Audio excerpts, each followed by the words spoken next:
ኤአይ ሲባል ሰዎች ስጋት አላቸው። ኤአይ እንግዲህ ፊክሽን አይደለም። ኤአይ የሩቅ ነገር አይደለም፣ መጥቷል፣ ቤታችን ውስጥ አለ። ኤአይን ከተረዳኸው በመሰረቱ ታለንት ማኔጅመንት ሊቀየር ነው። ብዙዎቻችን ራቅ እንዳለ ሳይንስ ፊክሽን ነበር የምናየው። ሱፐር ኢንቴሊጀንስ ይመጣ ከሂውማን ኢንቴሊጀንስ ኤክሲድ የሚያደርግ ኢንቴሊጀንስ በመጣ ጊዜ ልክ እኛ ቺምፓንዚዎችን ከምድረ ገጽ ማጥፋት የቻልነውን ያህል ሱፐር ኢንቴሊጀንሱ ሂውማኒቲን ከምድረ ገጽ የማጥፋት አቅም ሊኖረው ይችላል። ዓለምን እንደገና የሚያደራጅ ነገር ነው አርቲፊሻል ኢንቴሊጀንስ ማለት። የራስ ምታት መድኃኒት እሰጥሃለሁ፣ አንተ ያመመህ ውጋት። ተመልከት።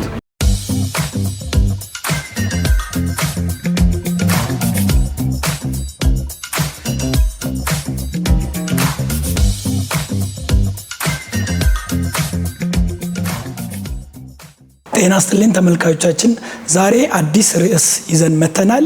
የዛሬው ርዕሳችን ኤአይ እና ቢዝነስ ወይም የሰው ሰራሽ አስተውሎትና ቢዝነስ ይባላል።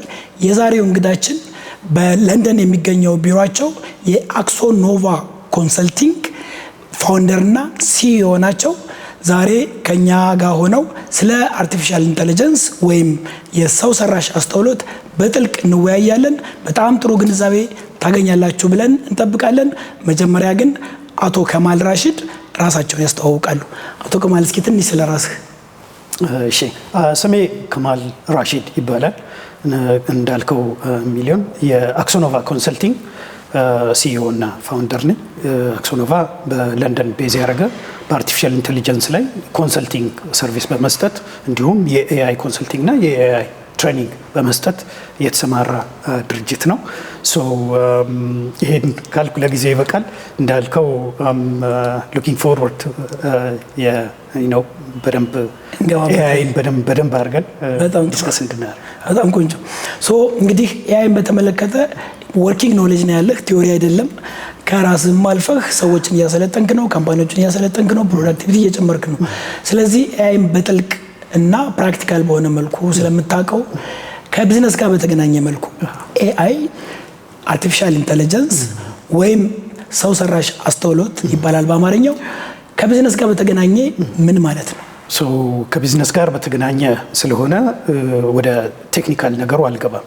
ስለዚህ ከቢዝነስ ጋር አርቲፊሻል ኢንተለጀንስን በአቅሙ ብናየው ነው ጥሩ። ምን አቅም አለው ለቢዝነስ ምን ማለት እንደሆነ ብናየው ጥሩ ነው። በአቅሙ 5 ሌቭል አለው አርቲፊሻል ኢንተለጀንስ። የመጀመሪያው ጀነሬቲቭ ኤአይ የሚባለው ነው። ያም ጥያቄ ጠይቀ ነው መልስ የምናገኝበት ቴክስት፣ ስዕል የመሳሰለው። ሁለተኛው ሌቭል በአቅም ኤጀንት የምንላቸው ናቸው። ኤጀንቶች የስራን ጠቅለል ያለ ስራን ወስደው መፈጸም የሚችል አቅም ያላቸው አርቲፊሻል ኢንተለጀንስ ነው። ስራን ወስደው ታስክን ሙሉ ለሙሉ ወስደው የመፈጸም የተሰጣቸውን ስራ ወስደው የመፈጸም። ያ ማለት እንደ ሰው ኤጀንት ማለት ነው። አሁን የሰው ኤጀንት ሲኖርህ አንድ ትእዛዝ ትሰጠዋለህ፣ በየቀኑ አታዘውም፣ በዚህ ሂድ አትለውም፣ በራሱ ትእዛዝህን ተቀብሎ ስራዎችን ይሰራል ማለት ነው። አብሶሉትሊ። እንደውም ሌላኛው ስማቸው ዲጂታል ኢምፕሎይስ ነው የሚባሉት። ሌላኛው ስማቸው ይሄ አሁን ኤግዛክትሊ አንተ ዲስክራይብ ያደረከውን ነው የሚያሳየው። ሶስተኛው ሌቭል ኤጀንቲክ ኤአይ የምንለው ነው። ይሄ ደግሞ የኤጀንቶች ስብስብ ነው። በሌላ ኤጀንት የሚመሩ ኤጀንቶች ስብስብ ነው። አራተኛው ሌቭል አርቲፊሻል ጀነራል ኢንተለጀንስ የምንለው ነው። እነዚህ የጠቀስናቸው ሶስቱ ሰው የሚመስል የሚል ዲስክሪፕሽን ያላቸው ሰው የሚመስል የአርቲፊሻል ጀነራል ኢንተለጀንስ ግን የሰው ያህል ኢንተለጀንስ ያለው ነው። የሰው ያህል። ስለዚህ ላይክ ኢኳል ኢንተለጀንስ ላይክ ሂውማንስ ማለት ነው። አምስተኛው ሌቭል አርቲፊሻል ሱፐር ኢንተለጀንስ የሚባለው ነው። ይሄ ከሰው ኢንተለጀንስ የበለጠ ኢንተለጀንስ አቅም ያለው ነው። ስለዚህ በቢዝነስ ስናየው የመጀመሪያው ጀነሬቲቭ ኤአይ ፕሮዳክቲቪቲ በማሳደግ በመሳሰለው አሁን ኮመንሊ የምንጠቀመው ነው። ምናልባት በኋላ ልናየው እንችላለን። በጣም በትንሹ ነው አቅሙ የምንጠቀመው፣ ግን እየተጠቀምነው ያለው ነው። ኤጀንትስ ደግሞ በቢዝነሱ ሲገቡ ከፍተኛ የሆነ ፕሮዳክቲቪቲ ሬቨኑ ግሮዝ ሊያመጡ የሚችሉ ናቸው። ኤጀንቲክ ሲሆን ደግሞ እንደዛው አቅሙ እየጨመረ ይሄዳል ማለት ነው። ቢዝነስ ላይ ያላቸው ኢፌክት እየጨመረ በዛው መጠን እየጨመረ ይሄዳል። ኤጂአይ እና ሱፐር ኢንቴሊጀንስ ላይ ስንደርስ ስለ ስራ ያለን አንደርስታንዲንግ ይለያል። ስለ ስራ የምናወራው ርዕስ ይለያል፣ የተለየ ይሆናል። በጣም ጥሩ። ስለዚህ እንግዲህ የአርቲፊሻል ኢንቴሊጀንስን ስቴፖች እንደዚህ በጥቅሉ ከተረዳን አርቲፊሻል ኢንቴሊጀንስ ወይም ሰው ሰራሽ አስተውሎት ለንግድ ለቢዝነስ ምን ፋይዳ ያመጣል? የሚያመጣው ፋይዳ በቀላሉ ቅድም እንዳስረዳሁት ለምሳሌ ጄነሬቲቭ ኤአይ ጠይቀነው መልስ የሚሰጣል። ለምሳሌ ድራፍት ማድረግ፣ ሰምራይዝ ማድረግ፣ አናላይዝ ማድረግ፣ ብሬንስቶርም ማድረግ እነዚህን ሲሰራ በትክክል ከተጠቀምነው ፕሮዳክቲቪቲ ያመጣል። ሰራተኞቻችን ምርታማ ይሆናሉ። ረጅም ጊዜ ይወስድባቸው የነበረን ስራ በአጭር ጊዜ ውስጥ የመፈጸም አቅም ይሰጣቸዋል። ፕሮዳክቲቪቲ አንደኛው ነው። ሁለተኛው ጥቅም ለምሳሌ የተሻለ ከስተመር ሰርቪስ መስጠት ያስችለናል። በአርቲፊሻል ኢንቴሊጀንስን በመጠቀም ከስተመሮቻችንን ደንበኞቻችን በተሻለ ማወቅ እንችላለን። የከስተመሮቻችን ዳታ አናላይዝ በማድረግ በመተንተን ሚሊዮን እንደ ደንበኛ ምን ይፈልጋል የሚለውን ፕሮአክቲቭሊ ሰርቬ ማድረግ ፍላጎትን የማወቅና ሰርቬ ማድረግ እድል ይሰጠናል። ስለዚህ በፍጥነት በሪስፖንሲቭ በመሆን በመሳሰለው ፍላጎትን በመረዳትና በመመለስ የተሻለ ያደርገናል። ይሄ ከስተመር ሰርቪስ ላይ ነው። ከስተመር ሰርቪስ ሌላኛው ማደግ የሚፈልግ ድርጅት ከሆነ አርቲፊሻል ኢንቴሊጀንስን በመጠቀም አዳዲስ ፕሮዳክቶች መንደፍ ይችላል።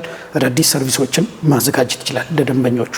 ስለዚህ በግሮዝ አስፔክት ሌላ ኢምፕሊኬሽን አለው፣ ቢዝነስ ኢምፕሊኬሽን አለው። ሌላው ለምሳሌ ኦፕሬቲንግ ኮስት፣ የድርጅቶች ትልቁ ኮስት ኦፕሬቲንግ ኮስታቸው በሳላሪ በለው በፕሮዳክሽን በለው በመሳሰለው መቀነስ ይቻላል። ይህ የሚሆነው እንዴት ነው? ተደጋጋሚ ስራዎችን፣ አድካሚ ስራዎችን፣ ረጅም ጊዜ የሚወስዱ ስራዎችን ኦቶሜት ማድረግ ከተቻለ ኦፕሬቲንግ ኮስቱ ይቀንሳል የድርጅቱ፣ በዛው መጠን ትርፋማም ያደርጋል ማለት ነው። እነዚህ ወሳኝ ናቸው። ግን ለምሳሌ ትንሽ ለመጨመር ኢኖቬት ማድረግ የሚፈልግ ካምፓኒ ከሆነ ኤአይን ተጠቅሞ የበለጠ ኢኖቬቲቭ መሆን ይችላል።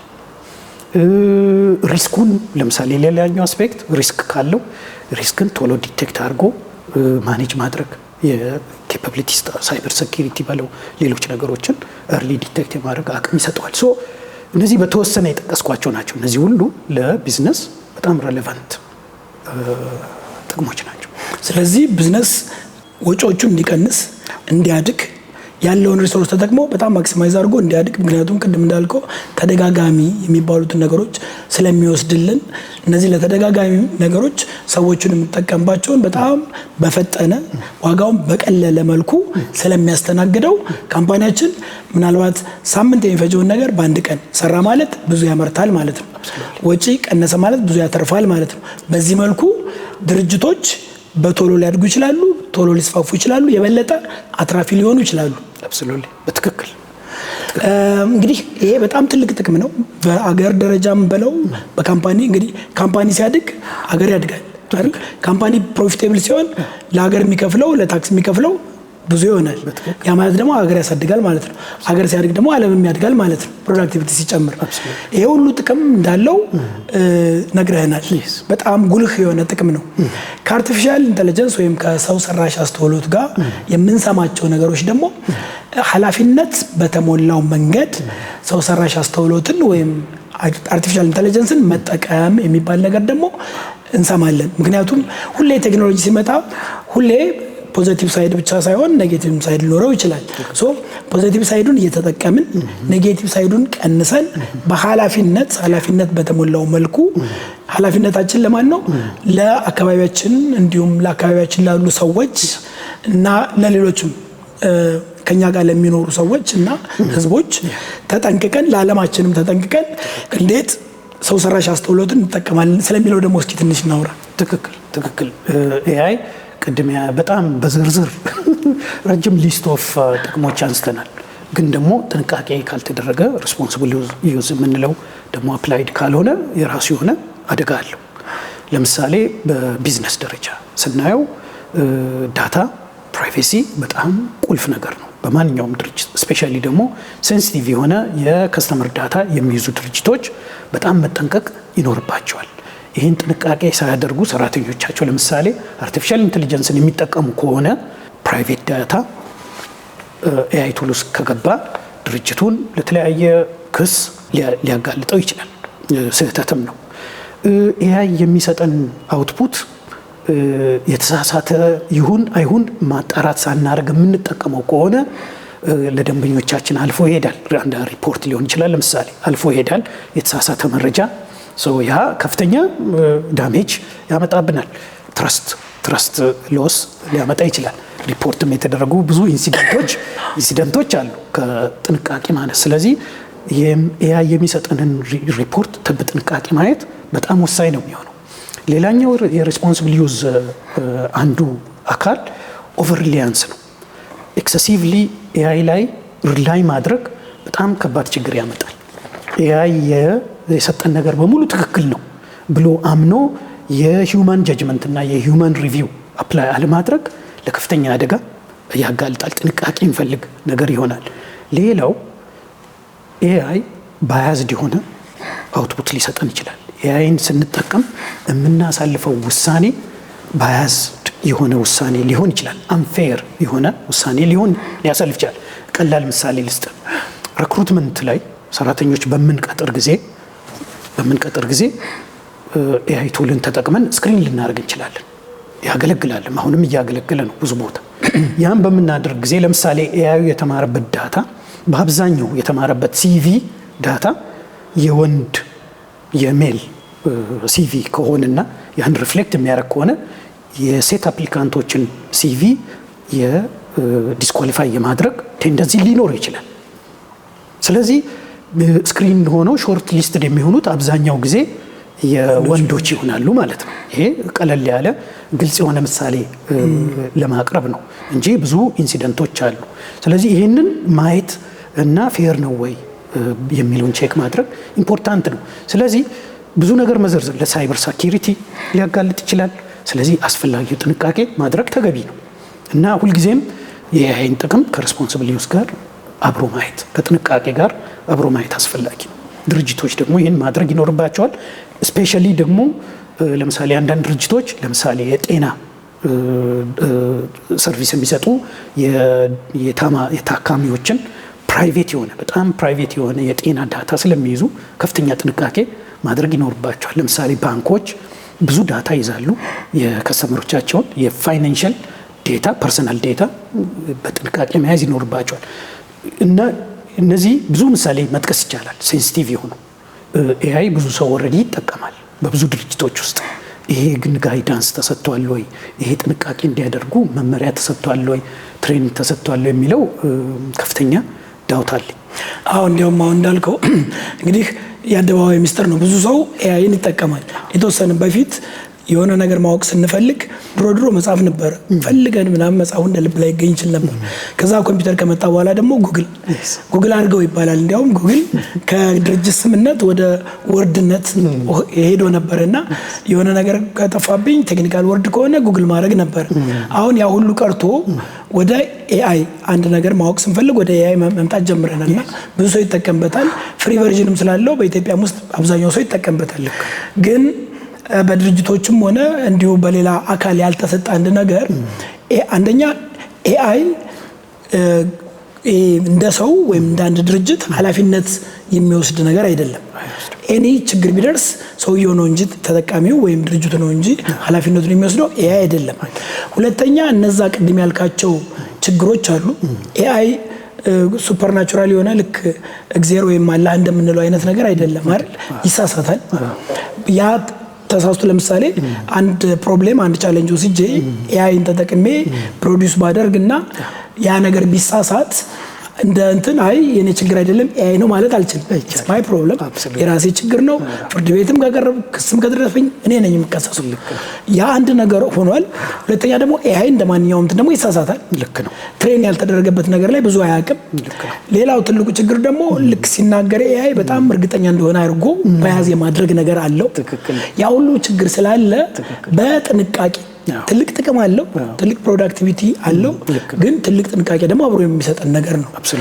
በዚህ ጉዳይ ሰዎች ትልቅ አጽንኦት ያለው ትሬኒንግ ሊሰጣቸው ይገባል። በትክክል ምክንያቱም ብዙ ሰዎች እዚህ ውስጥ እየገቡ በጣም ከመግባታችን በፊት ኃላፊነት የሚባለው ነገር ስህተት ሊሰራ እንደሚችል በኤአይ ምክንያት እኛ የምንሰራው ስህተት የእኛ ስህተት እንጂ የኤአዩ እንዳልሆነ በትክክል መረዳት ያለብን ይመስለኛል። በትክክል አንተ ያነሳው ላይ ሁለት ነገሮችን በጣም ክሊር ለማድረግ ኤአይ የሚሰጠው አውትፑት ፕላውዚብል የሚባለው ኮንቪንሲንግ የሚባል አውትፑት ነው የሚሰጠው።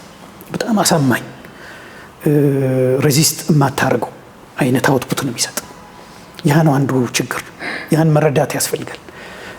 አሳማኝ በሆነ መንገድ ስትራክቸር አድርጎ አሳማኝ በሆነ መንገድ ስለሚቀምረው ጥሩ አድርጎ የመውሰድ ዝንባሌ ያለ፣ ይህንን ሁልጊዜ መጠንቀቅ ነው። ሁልጊዜ ይህንን ማወቅ ያስፈልጋል። ሁለተኛው ነገር ኤአይ አኪዩሬት እንዲሆን ተደርጎ የተሰራ ቴክኖሎጂ አይደለም። ዶንት ኤክስፔክት አኪዩሬሲ ፍሮም ኤአይ። ኤአይ አውትፑት አኪዩሬት ነው የሚለው ዩዘሩ ነው። ይሄ አኪዩሬት ነው። ኤአይ አኪዩሬት ነው ብሎ አይሰጥህም። የኤአይ አውትፑት ያለውን ዳታ ተጠቅሞ ይሰጣል። አኪዩሬት ነው የሚለው ማን ነው? ሰው ነው፣ ተጠቃሚው ነው። ስለዚህ አኪዩሬሲ ኔቨር ኤክስፔክት አኪዩሬሲ። what I'm saying is አኪዩሬት ነው ብሎ ኮንክሉድ ማድረግ በፍጹም ተገቢ አይደለም። አኪዩሬት ነው ብሎ ፍርዱን የሚሰጠው ተጠቃሚው ነው። ልክ ነው። እንዲያውም ብዙ ጊዜ ምን ኦብዘርቭ እናደርጋለን፣ አንዳንድ ሰዎች አንድ ኮንቴንሽስ የሆነ አከራካሪ የሆነ ነጥብ ሲገጥማቸው ወደ ሄዱና በቃ ይሄ ነው የማለት ነገር አለ፣ ቴንደንሲ አለ። ለብሬንስቶርሚንግ ጭንቅላት ከማስፋት አንፃር የተለያዩ ነገሮችን ከማምጣት አንፃር ሊጠቅም ይችላል። ግን በተለይ በጣም ፕሪሳይዝ መሆን ያለብን ነገሮች ጋር እኛ ኮንክሉዥን ሰጠን ከዛ ወደ ኤአይ ሄደን ኤአይን ተጠቅመን የሚያመጣልን ነገር እንደ ፋይናል ቨርዲክት አድርገን የምንሰጠው ከሆነ ትልቅ ስህተት ይመስለኛል። አንተ እንዳልከው በትክክል ግን ይህን ማወቅ ተገቢ ነው። አኪዩሬት ነው የምለው እኔ ነኝ እንጂ ኤአይ አይደለም። ያንተ ጀጅመንት ነው፣ የኔ ጀጅመንት ነው አኪዩሬት የሚያደርገው አውትፑቱን። ግን ሌላ መጠቀም የምንችለው ነገር ምንድነው? የሚሰጠንን ፋክት አኪዩሬትም መሆኑን የምናረጋግጠው ደብል ቼክ በማድረግ ነው። ኤግዛክትሊ ሄዶ ሶርሱ የት ነው? ኦብጀክቲቭ ነው ወይ? ካን አይ ሎኬት ሶርስ ቫሊዴት የሰጠኝን አውትፑት እነዚህን ከሰራ በኋላ this is accurate, I can use it now, I can pass it to someone else. It could be my manager, it could be a client, I can pass it now. so ይሄ አሁን ምናልባት ወደ ስኪሎች ምንሄድ ከሆነ እንደዚህ አይነት ስኪል ነው አሁን አስፈላጊ የሚሆነው going forward. These are the types of skills more required. እንደዚህ ማለት እንችላለን። ኤአይ በፈጠነ ሁኔታ የውሳኔ ሀሳቦችን ሰፋ አድርጎ ያቀርብልናል። የመጨረሻው ውሳኔ ግን የኛ ጉዳይ ነው። ውሳኔ ሰጪዎች፣ ውሳኔ ተጠያቂዎች እኛ ነን። አሁን አንዳንዴ የተለያየ ሴናሪዎች አሉ። ሴናሪዎቹ በሙሉ ኦልተርኔቲቭ ወይም አማራጮች ይሰጧል። አማራጮቹ በሙሉ ትክክል ናቸው ማለት ላይሆን ይችላል። ግን የሰው ጭንቅላት፣ የሰው ኤክስፒሪየንስ፣ የሰው ኖሌጅ የመጨረሻው ደረጃ ነው እንጂ ኤአይ አይደለም የመጨረሻው ደረጃ። በፍጹም you have to make the judgment. the human has to make the judgment. ይሄ ምንም በቃ ማያሻማ ነው። አለበለዚያ ችግር ነው የሚሆነው። እና ቅድም አንተም በደንብ አጽንኦት ሰጥተህ እንዳነሳው accountability rests with the human. የመጨረሻው አካውንታብል ኤአይ አካውንታብል ሊሆን አይችልም። so the human is the final accountable body. ልክ ነው። እንደው በግልጽ ለማየት አሁን ለምሳሌ አንዳንዶች ብዙ በጣም የተለመደ ነገር ነው። የሆነ ነገር ሲያመን ሲሰማን ሲምፕተሙን እንጽፍና ምንድነው ምናምን ልንል እንችላለን። ዜን ያን ሲምፕተም ብሬንስቶርም ሊያደርግ ይችላል። ይሄ ሊሆንብህ ይችላል፣ ወደ ውሳኔ ሊያመጣን ይችላል እንጂ ለምሳሌ ኤአይን እንትን ብለን አይ በዚህ ምክንያት ይሄ ነው በሽታ ብሎኛልና ይሄንን መድኃኒት ልውሰድ ብንል ሳው ሬስፖንሲቢሊቲ absolutely ምክንያቱም ዶክተሩ ነው ሊወስን የሚችለው እንጂ it might help you, it might hurt you. You are responsible for the consequences. ፓወርፉል ነው። ያንን መርሳት የለብንም። በጣም ከፍተኛ የሆነ አቅም ያለው ቱል ነው።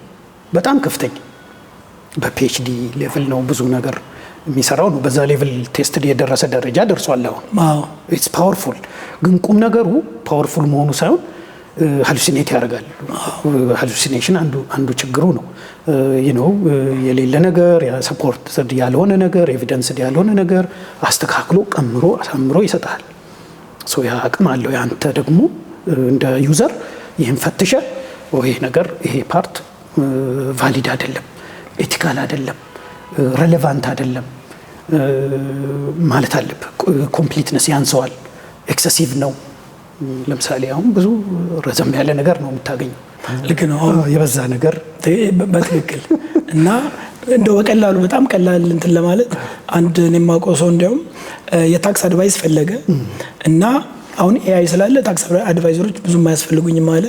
ይሄ እንትን አለብኝና ምንድነው ታክስ የምከፍለው ምናምን ብሎ ጠየቀው። ዜኔ ኤአይ የመሰለውን ነገር ሰጠው።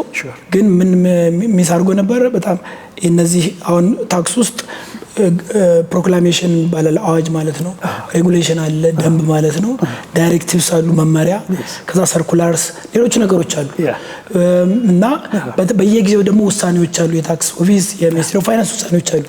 እነዛን ሁሉ ያጠቃለለ ሲደመር ደግሞ የሰውም ጀጅመንት ያለበት ነው የመጨረሻ ውሳኔ ሊሆን የሚችለው እንጂ እዛ ውስጥ ገብተህ በቃ እሱ በሰጠኝ መሰረት ይሄ ነው ታክሱ ካልክ ምናልባት አሁን ሰውየው በሱ ኤክስፔሪየንስ በጣም ሌተስት የሆኑትን ፕሮክላሜሽኖች ኤአዩ የሚሰርጓቸዋል። በዛ ምክንያት የተሳሳተ ነገር ሰጠው። አሁን ያ ሰው በዛ ምክንያት በቃ የምከፍለው ታክስ ይሄ ነው ብሎ ቢሄድ እና እንዴት እንደዚህ ታደርጋለህ ቅጣት አለብህ ሲባል አይ ኤአይ ነው የሰጠኝ የኔ ችግር አይደለም ማለት አይችልም አይደል? በፍጹም ሊያውም እንዴት ነው እኮ መሰለ አንተ የታክስ ጥያቄ ጠይቀ የታክስ መልስ ከተሰጠ የታክስ ኤክስፐርት መሆን አለብህ እኮ ልክ አይደለም ለማለት።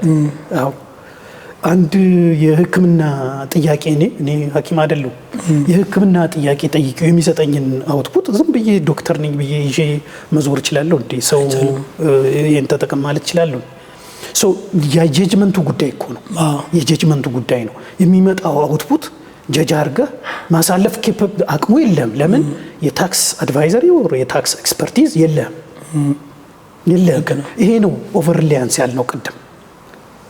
ኦቨርሊያንስ ማለት ኤአዩ የሰጠው ልክና ፋይናል ነው ማለት ብሎ ማሰብ ነው ማለት አንተ ማለት በፍጹም ለዛ ነው ስራ በሚሰራ ጊዜ ኤአይ ቱል ለተለያየ ነገር ሊያገለግል። በስራ ዓለም ግን አንተ ቢዝነስ አናሊስት ኮንክ ለቢዝነስ አናሊስት የሚሆን ክሬዲት አናሊስት ኮንክ ለክሬዲት አናሊስት የሚሆን አካውንታንት ኮንክ ለአካውንታንት የሚሆን ጥያቄ ነው የምትጠይቀው።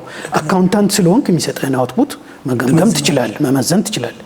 ሌላ ቦታ ግን አይነት ጥያቄ ቅድም እንዳልከው አሞኛልና እስኪ መፍትሄ ስጠኝ ካልከው የሚሰጥህን ነገር በራስ ሪስክ ወስደህ ነው ወደሚቀጥለው ስቴፕ የምትወስደው። ትክክል ነው። ግን ሮጠህ መድኃኒት ገዝተህ ባትጠቀም ጥሩ ነው። ከሆነም ኃላፊነቱ ያንተ ነው። ከሆነም ኃላፊነቱ ያንተ ነው። ዩቱክ ሪስክ ለምሳሌ ዶክተር አማክረህ ዶክተሩ የተሳሳተ ነገር ቢሰጥህ ዶክተሩ ኃላፊነት ይወስዳል። ፕሮፌሽናል ስለሆነ ኤአይ ግን ኃላፊነት አይወስድም። በፍጹም ኤንቲቲ አይደለም። ደግሞ ዋርኒንግም አለው እኮ ዋርኒንግም ያለ እኔ ታክስ አድቫይዘር አይደለሁም እኔ ኢንቨስትመንት አድቫይዘር አይደለሁም ይልሃል። እና ያንንም መገንዘብ መቻል አለብህ ይልሃል። እና ሌላው አሁን ለምሳሌ ወደ ቢዝነስና ወደ ሰራተኞቻችን ካመጣ ነው ይሄን ግንዛቤ ማስጨበጥ የኢምፕሎየሩ ኃላፊነት ነው። ልክ ነው። ለምን ቅድም እንዳለው ማንም ሰው ኤአይ ይጠቀማል ካል ሰራተኞችም ይጠቀማሉ። ስለዚህ ድርጅቶች ቀድመው ይሄ ነገር ይሄ ሪስክ አለው ስለዚህ ኦቨርላይ አታርግ፣ ይሄን ተጠንቀቅ፣ ይሄን መስራት ይችላል፣ ይሄን መስራት አይችልም የሚለውን ነገር ሪስፖንሲብል ዩዝ ማለት ምን እንደሆነ አደጋው ምን እንደሆነ አደጋው እንዴት መከላከል ይቻላል የሚለውን ጋይዳንስ መስጠት ትሬኒንግ መስጠት በጣም ወሳኝ ነው የሚሆነው። ይሄ ደግሞ አሁን ያው ሰራተኞች በራሳቸው ነው እንግዲህ ፕራክቲስ ያደርጋሉ በራሳቸው ተገባቸው። ልክ ነህ። ሌላ አሁን ቢዝነስ እንግዲህ ቅድም በነገርከን መሰረት የኤአይ ካፓቢሊቲ ወይም ችሎታ በጣም ከጊዜ ወደ ጊዜ በነዛ ስቴፖች እያደገ እስከ ሱፐር ኢንተለጀንስ ይደርሳል ብለናል። ሶ ኤአይን ኮንሲደር ብናደርገው የድርጅቶች እጣ ፈንታ ምን ይሆናል? የንግድ ድርጅቶች በተለይ እጣ ፈንታቸው ያው ከባድ ነው። ሩቅ ድረስ ከሄድን እሺ ቆይ ወይ የሩቁ ይቆይና የሩቁ እጣ ፈንታቸው አንደኛ ሰራተኞቻቸው ማሰልጠን የእጣ ፈንታ ይሆናል። ማሰልጠንና ማብቃት ማዘጋጀት ኔክስት ስቴፕ ወር ማድረግ ያለባቸው እንደ እጣ ፈንታ አድርጌ ልቁጠረው። ከዛ በኋላ ደግሞ ይሄ በጣም ምን አይነት ለውጥ ነው የሚያመጣው? ፕሮዳክቲቪቲ ነው የሚጨምረው። ግን ኤጀንቶች መግባት ሲጀምሩ ኦቶሜት ማድረግ ሲጀመርና ታስኮች አንድን ስራ ኤንድ ቱ ኤንድ የሰጠውን ኢንስትራክሽን ሪሰርች አርገ ሰመራይዝ አርገ ሪፖርት አዘጋጅተ ለገሌ ላክ ኦር አሳውቀኝ የምትለው አይነት ኤጀንት ይህን ጥንቅቅ ያለ ስራ የሚሰራለ ኤጀንት ሲመጣ እንግዲህ ፕሮሰስህን ሪዲዛይን ማድረግ እጣ ፈንታህ ሊሆን ነው። ለምን ያ ፕሮሰስ ምን እየሆነ ነው? እየተቀየረ ነው። አሁን በፊት ጽፈው የነበረው ይሄን ያረግና ቀጥሎ ይሄን ያረግና ቀጥሎ ይሄን ያረግና እዚህ ደረጃ ይደርሳል የሚለው ይሄን ያረግና ነምበር 1 ነምበር 2 ነምበር 3 ሜቢ 2 of them are done by AI agent። የዛኔ ፕሮሰስ ሪዲዛይኒንግ ያስፈልጋል። ሌላው እጣ ፈንታ ጆብ ዲስክሪፕሽን ሪቫይዝ ማድረግ ይጠበቅብሃል። ለምን ጆብ ዲስክሪፕሽኑ ላይ ከተዘረዘሩ ሌትስ ሴይ 10 ፖይንትስ ኦር ታስክስ አራቱ በኤአይ ቱል የሚሰራ ከሆነ ጆብ ዲስክሪፕሽን ሪቫይዝ መደረግ አለበት። አሁን ያ ሰው ያን ያህል ስራ የለውማ። ከዛ ደግሞ ምን ይመጣል? ያነዛን አራቱን ታስኮች ስትወስዳቸው ሰውየው ለ8 ሰዓት የሚሆን ስራ የለውም። ስለዚህ የሰውየውን እጣ ፈንታ መወሰን ይኖርብሃል። ወይ ተጨማሪ ስራ መስጠት፣ ማሰልጠንና የሆነ ነገር ማድረግ፣ ይሄ እጣ ፈንታቸው ይሆናል። ከዛ ሄዶ ሪስትራክቸር ማድረግ ይኖርባቸዋል። ካምፓኒው ሌላ መልክ ይይዛል። ያ መልክ ምንድነው? ሰዎችና ማሽኖች ያሉበት ድርጅት ይሆናል። ኦፕሬት የሚያደርጉበት ድርጅት ይሆናል። ሶ ሂውማን ኢንቴሊጀንስ ፕላስ ማሽን ኢንቴሊጀንስ ኦፕሬት የሚያደርጉበት ድርጅት ይሆናል። ይሄ ቲዎሬቲካል አይደል? ባይ ዘ ወይ ይሄ ቲዎሬቲካል ኢትስ ሃፕኒንግ ናው። እርግጠኛ ነኝ ሰምታል። ማኬንዚ 25,000 ኤአይ ኤጀንቶች አሉት፣ 40,000 ሰራተኞች አሉት። እቅዱ እያንዳንዱ ሰራተኛ አንዳንድ ኤጀንት እንዲኖረው ነው። ለምሳሌ ያ ማለት ምን ማለት ነው? ማኬንዚ ውስጥ ሰውና ማሽን ነው አብሮ እየሰራ ያለ ዴሊቨር እያደረገ የማኬንዚን ስትራቴጂክ ኦብጀክቲቭ ሚት ለማድረግ እየሰሩ ያሉት። ይሄ የተለየ ዳይናሚክስ ነው። ኦርጋናይዜሽንስ ውስጥ እንትን ሊመስል ይችላል። አሁን ሲወራ ፊክሽን ይመስላል። ኢትስ ሃፕኒንግ። የቀረው ነገር ምንድን ነው? ስኬል አፕ ማድረግ ነው፣ ኤክስፓንድ ማድረግ ነው። እንደገና ይሄ ኤክስፓንድ ሲያደርግ ሁሉም ድርጅት እየወጣ እንደ ማኬንዚ እኔ ይሄን ያህል ኤጀንት አለኝና እያለ አያውጅም። ኢትስ ሃፕኒንግ። ሶ ኒውስ የሚሆነውን ስለምናገኝ ነው እንጂ ኢትስ ኦልሬዲ ብዙ ነገር አንደርግራውንድ ኢትስ ኦልሬዲ ሃፕኒንግ። ዜና የማይሆነው የትንሽ ድርጅት እኮ ነው ዜና የሚሆነው። ሶ እና ፖሲብል ነው፣ ዱዌብልም ነው፣ ምንም ሪያሊስቲክ ነው። ስለዚህ እጣ ፈንታቸው ይሄ ነው። ይሄ እንግዲህ ከስራና የመሳሰለው እያልኩ ነው ያነሳውልህ። ግን በብዙ መልክ ማየት ይቻላል። በኮምፒቲቲቭነስ ማየት ትችላለህ። በቢዝነስ ሞዴል ቼንጅ ማየት ትችላለህ። ድርጅቶች አንዳንድ ድርጅቶች እጣ ፈንታቸው ዲስአፒር ማድረግ ሊሆን ይችላል። በአዲስ አይነት ቢዝነስ ሞዴል ሊተኩ ይችላሉ። አሁን ቅድም ስንነጋገር ነበር የአካውንቲንግ ፕሮፌሽን፣ የሎ ፕሮፌሽን፣ የማኔጅመንት ኮንሰልታንሲ ምን አይነት ሲግኒፊካንት የሆነ ለውጥ ሌላ አይነት ድርጅቶች የሚመስሉ ይሄ ነው እጣ ፈንታቸው። ልክ ነው። how businesses compete is going to change. Pricing model is going to change. Customer service is going to change. How work is done is going to change. And now maybe we'll come to it. Preparedness. ለዚህ አስፈላጊውን ዝግጅት ማድረግ ለእጣ ፈንታው የተሻለ እጣ ፈንታ እንዲሆን ዝግጅት ማድረግ ነው። ልክ ነህ። እንዲሁም አሁን ብዙ ነገር ይቀየራል ስትል ምን ትዝ አለኝ። በተለይ ፕሮፌሽናል ሰርቪስስ ብዙ ጊዜ አንተም ኢትዮጵያ ውስጥም ለንደንም ፕሮፌሽናል ሰርቪስ ብዙ ሰርተሃል። አንተም እንደምታውቀው ፕሮፌሽናል ሰርቪስ ክሊያንቶቻቸውን ቻርጅ ሲያደርጉ በሰዓት ይሄን ያክል ሰዓት እንሰራለን እና በሰዓት ይሄን ያክል ምናምን እያሉ ያደርጋሉ። ግን እኔ በፊትም ይሄን ነገር እቃወመው ነበር። ምክንያቱም የጉልበት ስራ አይነት ነገር ቢሆን በሰዓት ታደርገው ትችላለህ። ግን ፕሮፌሽናል ሰርቪስ በተለይ ሃይ ካሊበር ያላቸው ሰዎች በሰዓት ስታትስ ቻርጅ መደረግ የለባቸውም በሚያመጡት ቫልዩ ነው። እንዲያውም አንድ የቆየ ብዙ ሰው የሚያውቀው አባባል አለ ከፒካሶ ጋር የተገናኘ። ምንድነው ታሪኩ? ፒካሶ እንግዲህ እንደ ተረት ይመስላል እንደ ታሪክ ይመስላል፣ እውነት ሊሆንም ላይሆንም ይችላል። ግን በዓለም ደረጃ በጣም ሲባል እንሰማለን። እና ፒካሶ አንድ ሰው አገኘና የሆነ ወረቀት ሰጥቶት እቺ የሆነ ስዕል ሳልልኝ ያለው within few minutes ትንሽ ነገር ሳለለት እና በጣም ብዙ ገንዘብ ጠየቀው። እና ለ2 ለ3 ሰከንድ እንዴት ነው ይሄን ያክል የምትጠይቀኝ ሲለው አይ ይሄ የ3 ሰከንድ ጉዳይ አይደለም፣ ይሄ የኔ የ30 የ40 ዓመት ዕውቀት ነው የሰጠው እንጂ የ2 ሰከንድ አይደለም። ስለዚህ ፒካሶ ለዛ ሰውዬ በሰከንዶች እንትን ቢያደርግ ኑሮ በጣም ትንሽ ብር ሊከፈለው ይችል ነበር። ግን የፒካሶ ስዕል በ100 በ200 እስከ 400 500 ሚሊዮን ዶላር ይሸጣል እናውቃለንና በፊት ብዙ ነገር ማሽን ስለሚሰራው በአብዛኛው ብዙ ጊዜ ሰዓታት ሳምንታት ሲፈጅ የነበረው ነገር ኦቶሜትድ ነው በትንሽ ጊዜ ስለሚሰራ።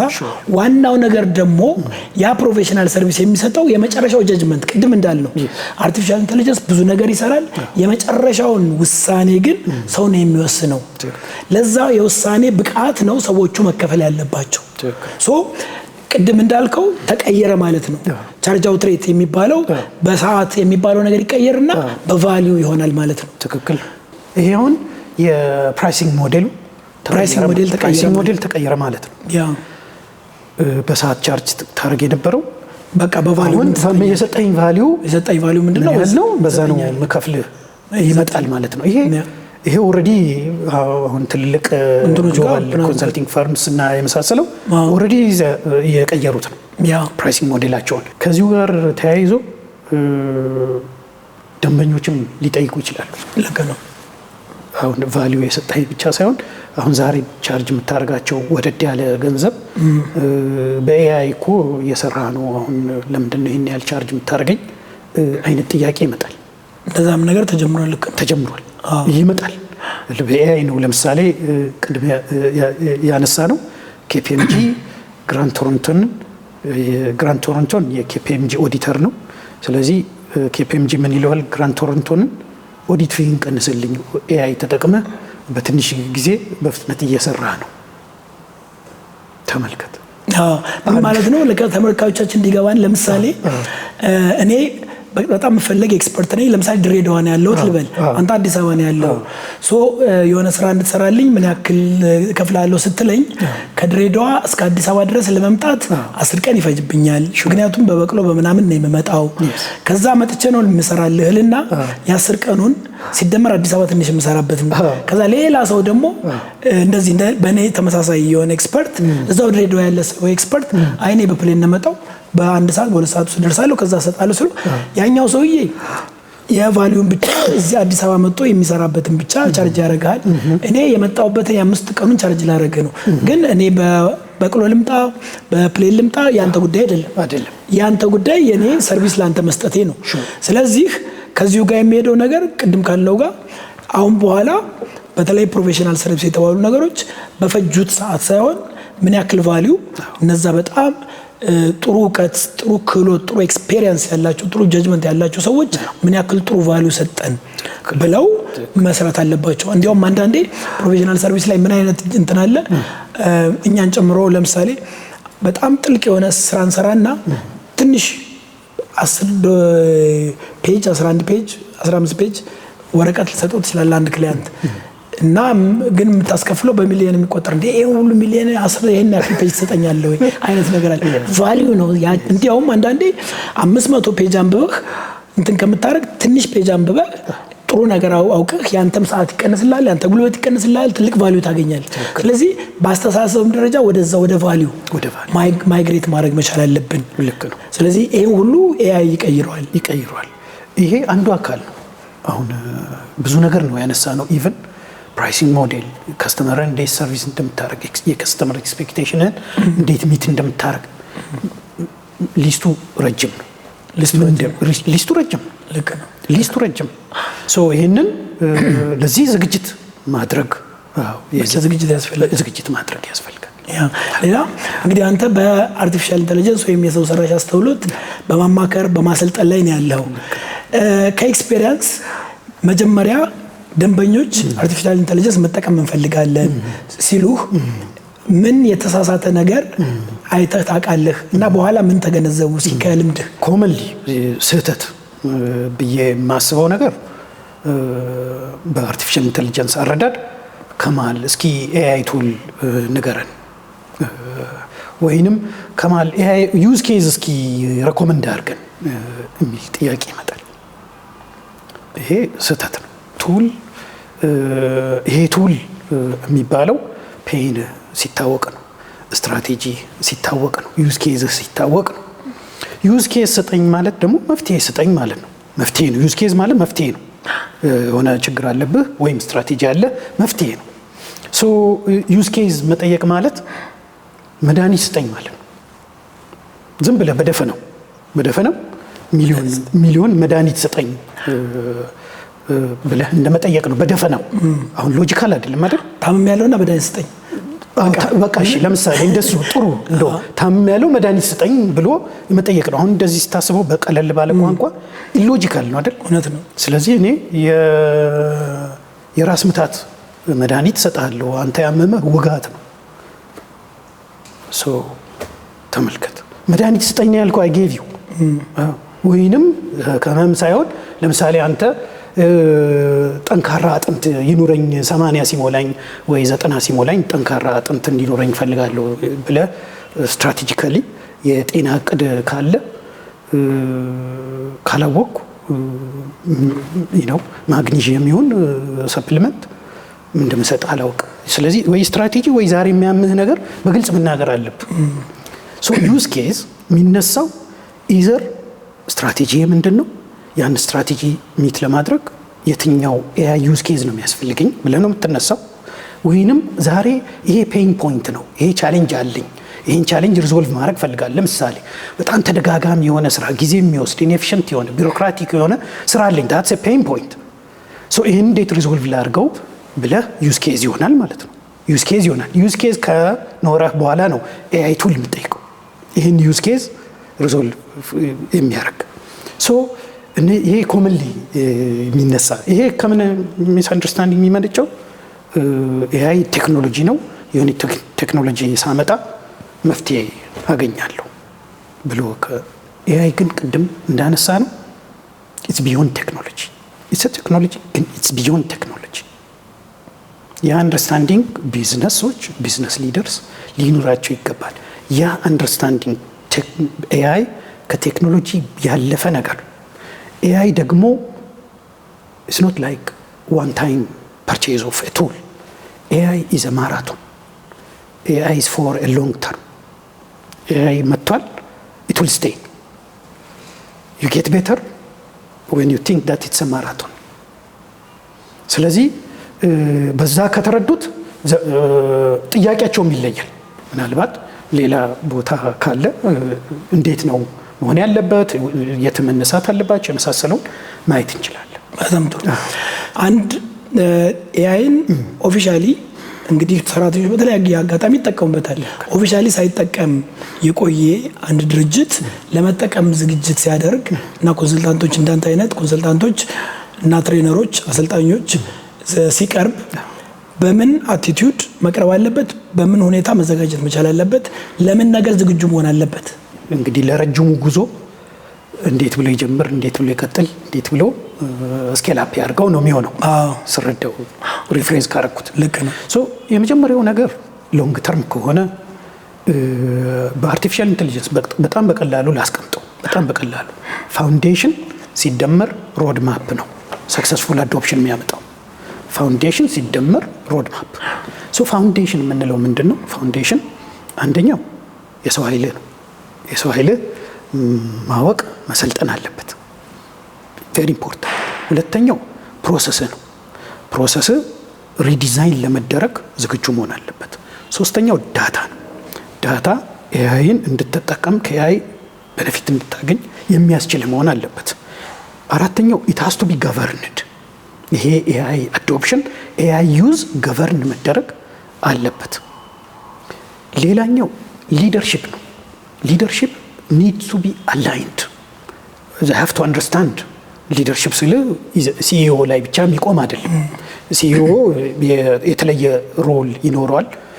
ዊ ካን ዲስከስ ኢት ሴፐሬትሊ።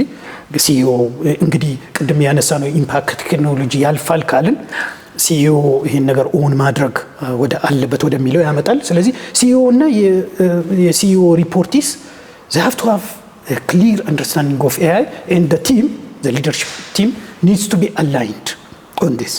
ከዛ ስትራቴጂ ይሄ ፋውንዴሽን ይህን ክሊር ሳታዘጋጅ ወደ ኤአይ ቱል ብትሄድ እነዚህ ሁሉ በሌሉበት ቫሉ አታገኝም። ትልቁም ችግር አሁን ብዙ ኤአይ ኢምፕሊሜንቴሽኖች ፌል አድርገዋል።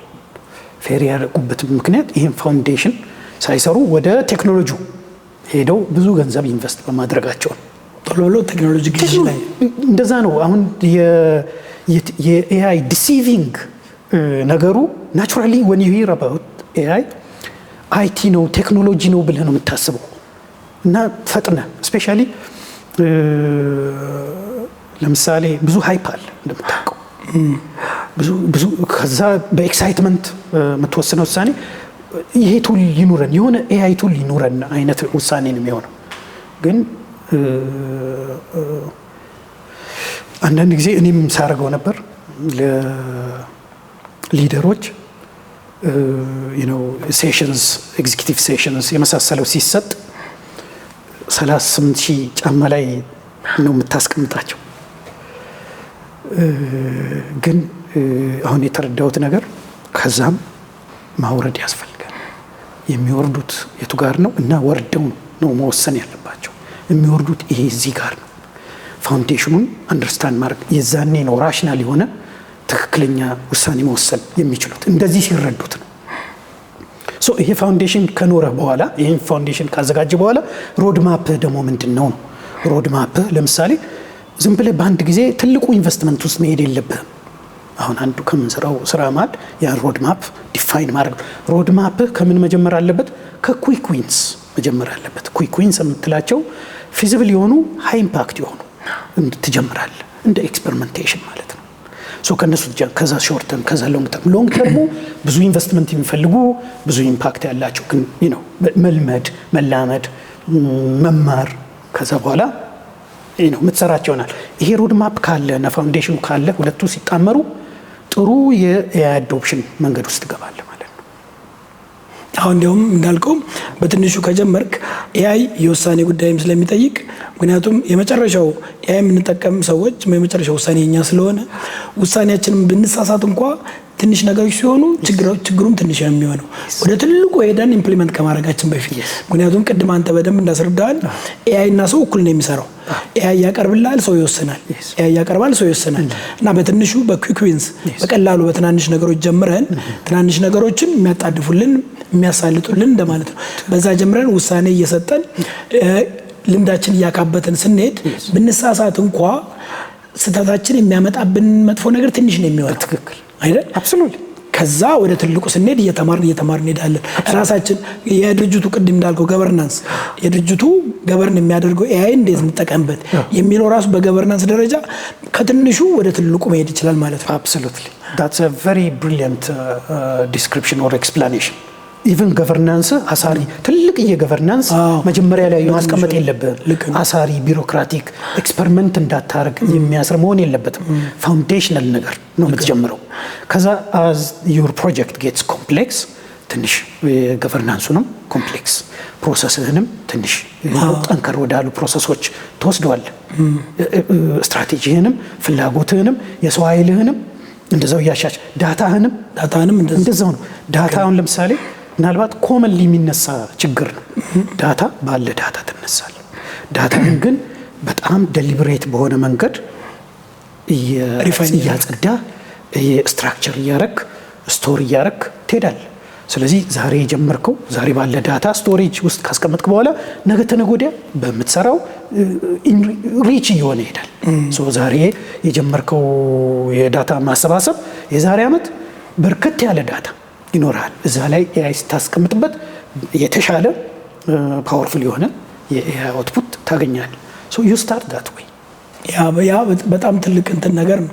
በተለይ አሁን ኤአይን ቅድም እንዳልከው እንደ ሶሉሽን አንድ ሶሉሽን ለሁሉም ነገር አይነት ነገር ሁሉን የሚገል አይነት አንድ ጥሩ መድኃኒት አድርገን እንወስደውና ድርጅታችን ውስጥ ችግር አለ በቃ ኤአይ እናምጣ ይባልና ዜን ስትራቴጂውም አልተቀየረም፣ ኦርጋናይዜሽን ስትራክቸሩ አልተቀየረም፣ ባለው ነገር ላይ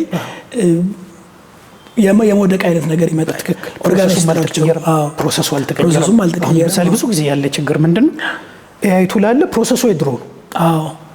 አንድ ቢዝነስ አናሊስት ይሄን አድርጎ መጀመሪያ ዳታ ሰብስቦ ከዛ ዳታውን አጽድቶ ከዛ አናላይዝ አድርጎ ሰመራይዝ አድርጎ ሪፖርት ይሰራል ምናምን የሚለው ፕሮሰስ ዶክመንት ሊደረግ ይችላል ላይደረግ ይችላል እንደ ድርጅቶቹ፣ ግን ፕሮሰሱ ይሄ ነው።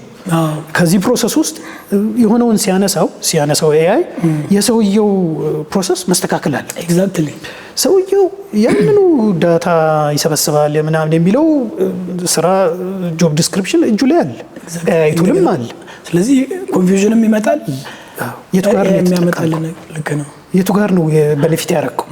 ሶ ፕሮሰሱን ሪዲዛይን ማድረግ ያስፈልጋል። ሶ ትንንሽ ፕሮሰሶችን ዲዛይን እያደረግ ትሄዳል። ከዛ ወደ ኮምፕሌክስ ወደ ሆኑት እያደረግ ትሄዳል። ትክክለኛ ሞሜንተም ይዘህ ትሄዳለህ። የእውነተኛ የኤአይ ቫሊዩ የሚገኘው በዚህ መልክ ሲኬድ ነው። እና ደግሞ ዘ ቢዩቲ ኦፍ ኤአይ በኩዊንህ ጀምረ ኩዊንቶ በጀነሬቲቭ ኤአይ በጣም ብዙ በነፊት ማግኘት ይቻላል። በጣም ብዙ በነፊት ፕሮዳክቲቪቲ ላይ ስፔሻሊ ማግኘት ይቻላል። ጀነሬቲቭ ኤአይን ፕሮፐርሊ በመጠቀም ስታፎችን ፕሮፐር በሆነ መንገድ እንዲጠቀሙት ስፔሻሊ የፕሮምፕቲንግ ስኪል ኖሯቸው መጠቀም ከቻሉ ዛሬ ከሰለጠኑ ነገ ጀምሮ ፕሮዳክቲቪቲ ጌን ድርጅቱ ማግኘት ይችላል። ልክ ነው። አሁን ኤግዛክትሊ አንተ እንዳልከን ለምሳሌ ሪስትራክቸር ማድረግ በቀላሉ ነው የምገነዘበው። ለምሳሌ አንድ ካምፓኒ አናሊስቶች ካሉት ዳታ የሚሰበስቡ ሰዎች ካሉት ሁለቱንም እየሰሩ ከሆነ አሁን አናሊስት ላይ ኤአይ በጣም ጥሩ ነገር ይሰራል፣ ሪፖርት ጀነሬሽን ላይ ጥሩ ነገር ይሰራል። በእርግጥ ኤዲት ማድረግ ምናምን የኛ ኃላፊነትም ቢሆን ስለዚህ በፊት ዳታ ኮሌክት ማድረግ ዳታ ሪፋይን ማድረግ እና አናሊሲስ መስራት እኩል ዌት ሰጠውት ከሆነ ሞር ዳታውን ሪፋይን ወደ ማድረግ አናሊሲሱ በአብዛኛው በኤአይ ስለሚሰራ ዳታ ላይ ራሳቸውን ፎከስ የሚያደርጉ እንዲያውም አሁን እንግዲህ ወደ አፍሪካ ወደ ኢትዮጵያ ስንመጣ ኤአይን መጠቀም ምናልባት ዲስአድቫንቴጅ የአደጉት ሀገሮች ያክል ዲቪደንድ ሊሰጠን የማይችለው የዳታ ኳሊቲያችን ችግር ነው ይባላል አይደል? ስለዚህ አሁን ወደ ኤአይ ስንመጣ ድሮ ዳታ ላይ ብዙ ፎከስ ማናደርገው ሀገሮች እና ድርጅቶች ሞር ዳታ ላይ እዛ ላይ እንትን ብናደርግ የኤአይ ዲቪደንድን ብዙ ልንጠቀምበት እንችላለን ማለት ነው። አብሶሉትሊ ዳታ ላይ አሁን ቅድም ያልኩህ ሜቢ ሴፐሬትሊ ካነሳ ነው እንጂ ለምሳሌ ዳታ በስትራቴጂ ነው የምታዘጋጀው። የዴታ ስትራቴጂ አንዱ ምንሰራው ስራ ዴታ ስትራቴጂ ነድፎ የዴታ ዝግጅት እንዲያደርጉ ማድረግ ነው። ሶ ዴታ ዴሊብሬት ሆኖ በፊት ስለ ዴታ ምንም ጭንቅ የማይሰጥ ከነበረ አሁን ግን ኮንሽስሊ ስትራቴጂ ኖሮ ዴታዬ ከየት ነው የሚመነጨው? ዴታ ከከስተመር ታች ፖይንትስ ነው የሚመነጨው፣ ከኦፕሬሽናል ታች ፖይንትስ ነው የሚመነጨው፣ ከሂውማን ሪሶርስ ታች ፖይንት ነው የሚመነጨው። እነዚህን በደንብ ማወቅ ይኖርብሃል። ከብዙ ቦታ ዳታ የሚመነጨው እነዚህን የሚፈጠሩ ዳታዎች ምን አይነት ስትራክቸር ይኖራቸው፣ የት ይቀመጡ፣ ማን አክሰስ ያርጋቸው፣ ማን አክሰስ አያርጋቸው፣ ማን ኦን ያደርገዋል ይሄን ዴታ ለኳሊቲው ለዩዝ ዳታ ሁሉም ሰራተኛ ሁሉንም ዳታ አክሰስ አያርግም። እነዚህ ሁሉ ነገሮች አሁን ትጀምራለህ ዴሊብሬት ሆነ። ግን ዛሬ ጀምረህ የሰራው ነገር የዛሬ ዓመት የተሻለ ያደርጋል። ልክ ነው። የዛሬ 6 ወር ከሰራ የ6 ወር ያህል የተሻለ ትሆናል። ስለዚህ so you start today with what you have እና ዴሊብሬት ነው የምትሆነው። ፕሮሰስ ላይ ዴሊብሬት ትሆናል። ወርክ ፎርስ ላይ ዴሊብሬት ትሆናል። ገቨርናንስ ላይ ዴሊብሬት። ቅድም ያነሳው ፖይንት በጣም በጣም ወሳኝ ነው። ፋውንዴሽን የሆነ ነገር ትጀምራለህ፣ ዩ ኮንቲኒው። ኤአይ ስፔስ ላይ ደግሞ ፌል ማድረግ፣ መማር፣ ወደሚቀጥለው መሄድ፣ መውደቅ ስለ ኤክስፐሪመንት ማድረግ እና መማር እና መሄድ ኢታስ ቱ ቢ ኖርማል። ግን ሌስ ሪስኪ ከሆኑት ነው የምትጀምረው።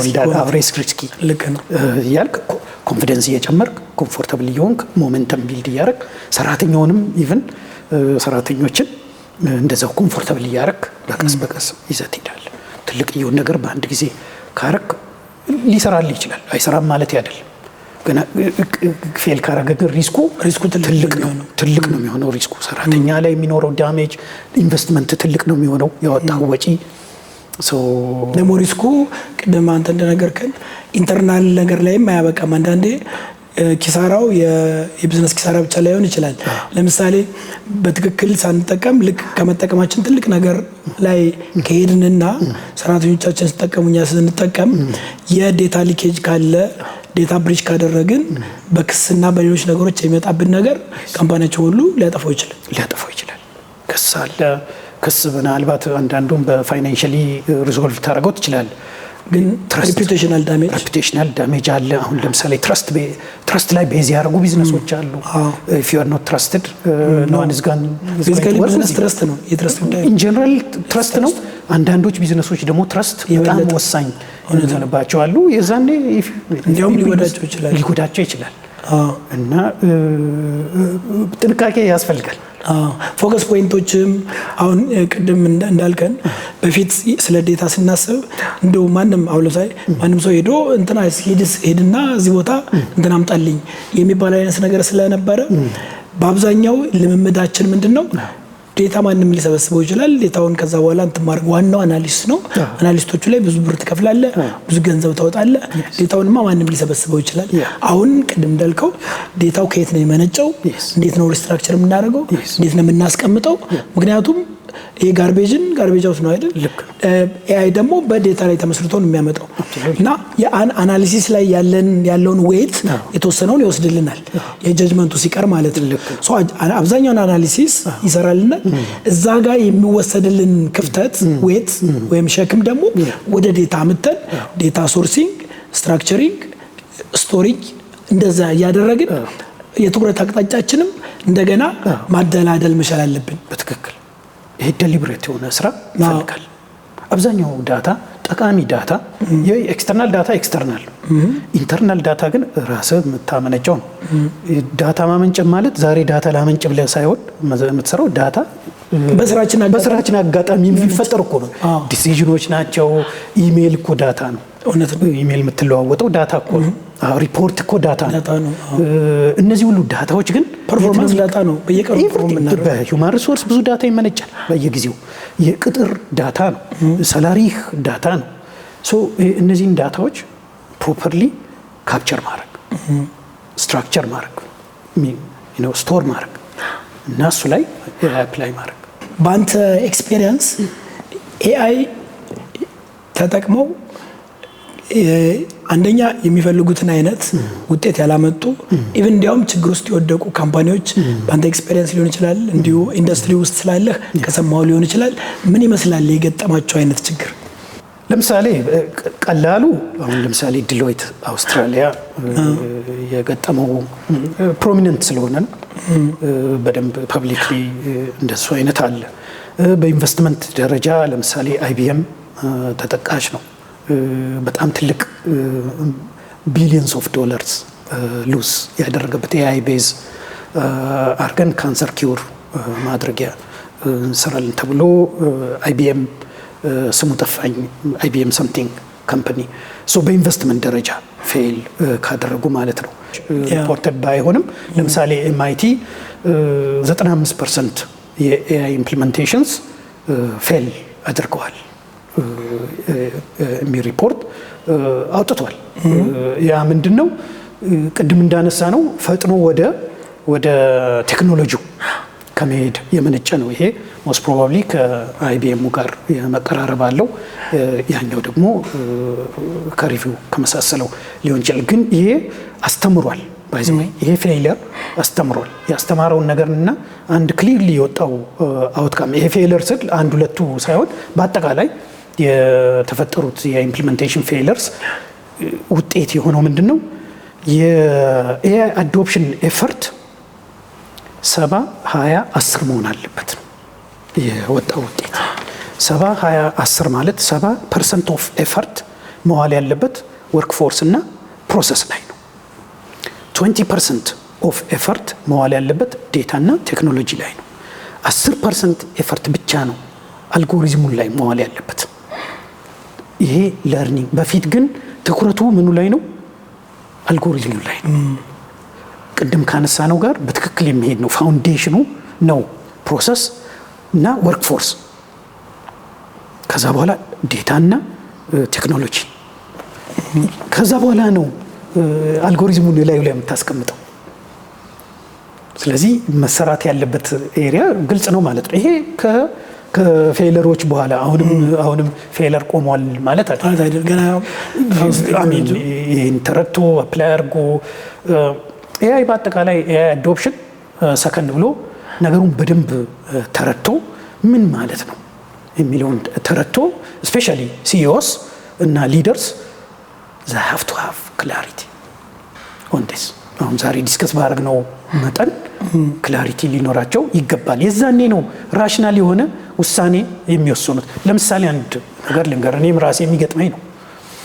ሲኢኦዎች አርቲፊሻል ኢንቴሊጀንስ የሚመለከት ጉዳይ ለሲኢኦዎች ነው የሚሰጡት።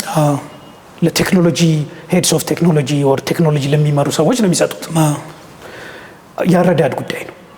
ቴክኖሎጂ ነው ብለህ ስትረዳ ለቴክኖሎጂ ሰው ትሰጠዋለህ። ሎጂካል ነው የሚመስለው ነገር ግን የሰው ኃይል የወርክ ፎርስ አስፔክቱስ፣ የፕሮሰስ አስፔክቱስ፣ የገቨርናንስ አስፔክቱስ፣ የሪስክ ማኔጅመንት አስፔክቱስ የቺፍ ኢንፎርሜሽን ኦፊሰሩ ወይም ቺፍ ቴክኖሎጂ ኦፊሰሩ ይህን ሁሉ ማንዴት አለው ወይ? የለው። ልክ አሁን በቀላሉ ለምሳሌ ቅድም እንዳልከን ኦርጋናይዜሽን ስትራክቸር መቀየር ሲግኒፊካንትሊ ሊቀየር ይችላል እና ሲአይኦ ወይም የቴክኖሎጂ ኃላፊው የዛ አክሰስ ላይኖረውም ይችላል። የዛ ውሳኔ ሀሳብ መስጠትም ላይችል ይችላል። ሶ ዲስፋንክሽናል ሆነ ማለት ነው፣ እጁ ታሰረ ማለት ነው። አብሶሉትሊ ሲአይኦውን ለማይፈጽመው ሰክሰስፉል የማይሆነውበትን ስራ መስጠት ማለት ነው፣ አሳይንመንት መስጠት ማለት ነው። ሲአይኦ በገባው በሚያውቀው ያንን ሊፈጽም ይሞክራል እኮ። ነገር ግን ሰክሰስፉል የመሆን እድሉ ዝቅ ሊል ይችላል። ሰክሰስፉል አይሆንም ማለት አይደል። ነገር ግን ሪያሊስቲካሊ ስታየው የምታመጣው ቱል ሰው ነው የሚጠቀመው። የምታመጣው ቱል ፕሮሰስ ሪዲዛይን ሊፈልግ ይችላል። የምታመጣው ቱል ገቨርናንስ ይፈልጋል።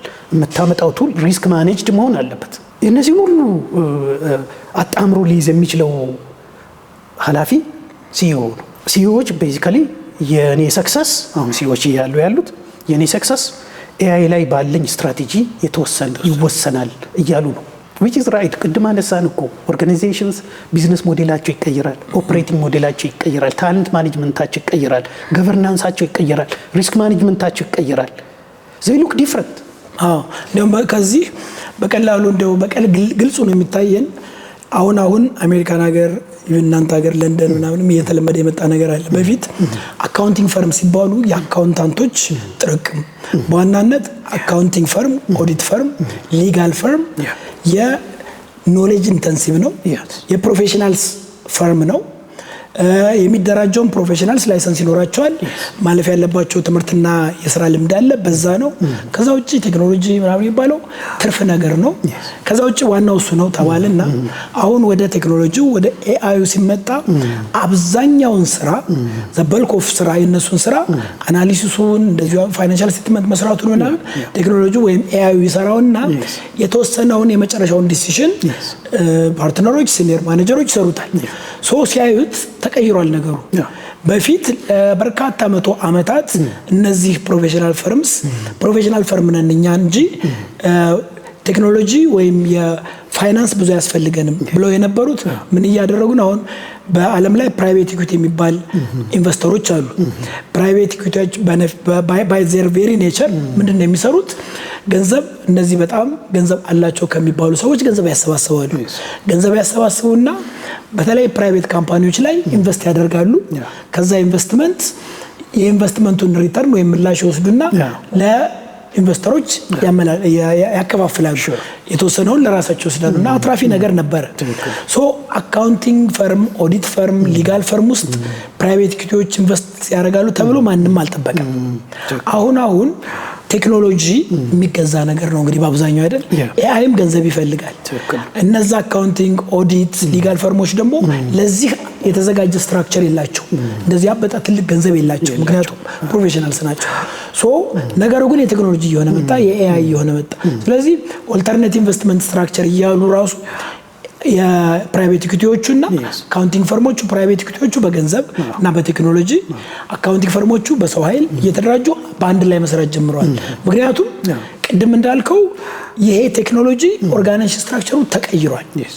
በፊት በሰው ኃይል ይሰራ የነበረው የሰው ኃይሉ ወደ ኤአይ እና ወደ ቴክኖሎጂ ሄዶ የሰው ኃይሉ መጨረሻ ላይ ያስፈልጋል ጀጅመንቱ የ20/80 ነገር አይነት እየሆነ መጣና 80ውን በልክ ኦፍ ወርክ በልክ ኦፍ አክቲቪቲስ በተለይ ወደ አክቲቪቲስ እንሄድ 80 እና 20 ልናደርገው እንችላለን። 80ውን ቴክኖሎጂ 20ውን የሰው ኃይል ያ የሰው ኃይል በጣም ወሳኝ ነገር ነው፣ የማይካድ ነገር ነው።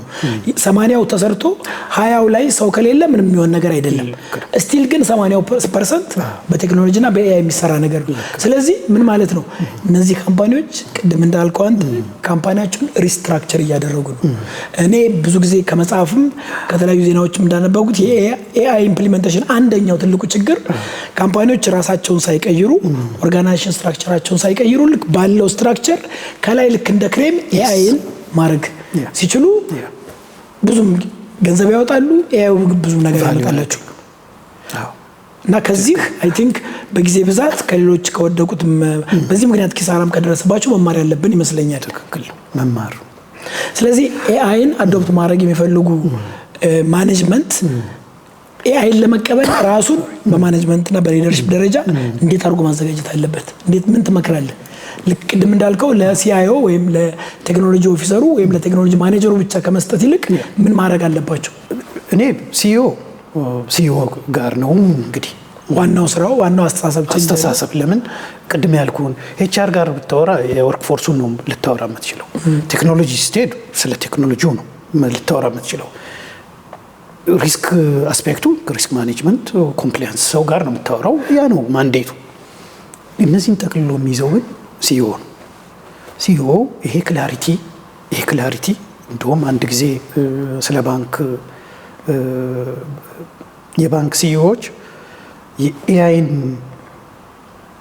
ክሊርሊ አንደርስታንድ ካደረጉት ስለ ድርጅታቸው ያላቸው እይታ ኮምፕሊትሊ ይቀየራል ብዬ የጻፉት አርቲክል ነው። ኦኬ ያ ማለት እኮ ነው። ልክ ነው። ኤአይን ከተረዳኸው በመሰረቱ ታለንት ማኔጅመንት ሊቀየር ነው። ፕሮሰስ ሪዲዛይን ሊሆን ነው። ገቨርናንስ ለውጥ ይፈልጋል። ሪስክ ማኔጅመንት ሪስክ ኢዝ ኦልሬዲ ሃፕኒንግ ሪስክ ኢዝ ኦልሬዲ ዜር። ስፔሻሊ ቅድም ያነስ ምሳሌ ያደርግናቸው ድርጅቶች ኤአይ ስታፎቻቸው ኤአይ ጋይዳንስ ሳይሰጣቸው ትሬኒንግ ሳይሰጣቸው የሚጠቀሙ ከሆነ they are already sitting on risk። ስለዚህ ይህንን ጠቅልሎ ሲኢኦ ከተረዳ አሁን ትክክለኛውን ኦነርሺፕ መስጠት ይችላል። ዲቫይድድ ኦነርሺፕ ይኖራል። የኤችአሩም በስትራቴጂውን ያስተካክላል። ቴክኖሎጂውም የሚመለከተውን አስፔክት ይይዛል። ሪስክ ማኔጅመንት እና ኮምፕላያንሱም የራሱን ዝግጅት ያደርጋል። ሪስክ ኢዝ ኦልሬዲ ዜር። ገቨርን የሚያደርገውን ቦዲ ገቨርናንሱን እንደዚያ ይሆናል ማለት ነው። they take their own share, they strategize and prepare the organization for AI adoption. ይሄ ነው when you do this and you should make it your agenda. You should make it your regular agenda, top priority. ስለዚህ ሲኢኦ ራሱ ካሉት ስራዎቹ ቶፕ ፕራዮሪቲ አድርጎ ትልቅ ትኩረት ሰጥቶ ይሄንን በዋናነት የራሱ ኃላፊነት አድርጎ መውሰድ መቻል አለበት። እንግዲህ 100% ለምን አልከበለኝ ጥሩ ሲኢኦ ኮንክ you have to understand what's going on around you. You have to understand. and AI ደግሞ ምንም ድብቅ ነገር አይደለም። it's here, it's happening. Your employees are using it. It's already in your house. ቤት ውስጥ ገብቷል። Already it's in your house. How can you pay blind eye to that? Tell me. So I said good CEO. You can be any CEO and you can ignore anything you want. So ያ ማድረግ ኢምፖርታንት ነው። it's timely. Ignore ካረክ it's your choice. You feel the consequences. So it's CEO's responsibility. ይሄ ደግሞ እኔ የምለው አይደለም። I think ብዙ ጀስቲፋይ የሚያደርግ ነገር ያነሳው ይመስለኛል። በተጨማሪ ደግሞ current CEOs እያሉ ያሉት AI strategy is my number one ስትራቴጂ። ለምን ሆነ ለምን እንደዛ አለው ካልክ እነዚህ ሁሉ ድርጅት እኮ ሌላ መልክ ሊይዝ ነው። መልኩ ይቀየራል። የድርጅትን መልክ ለመቀየር ደግሞ በዋናነት ኃላፊነቱም ስልጣኑም ያለው ሲኢኦ ጋር ነው። ሲኢኦ ጋር ይሄ እንግዲህ አሁን ለምሳሌ እንደው ትንሽ ሰፋ አድርገው ካልከኝ ቦርድ ያላቸው ድርጅቶች ቦርድም ጥያቄ መጠየቅ ይኖርበታል። What are you doing?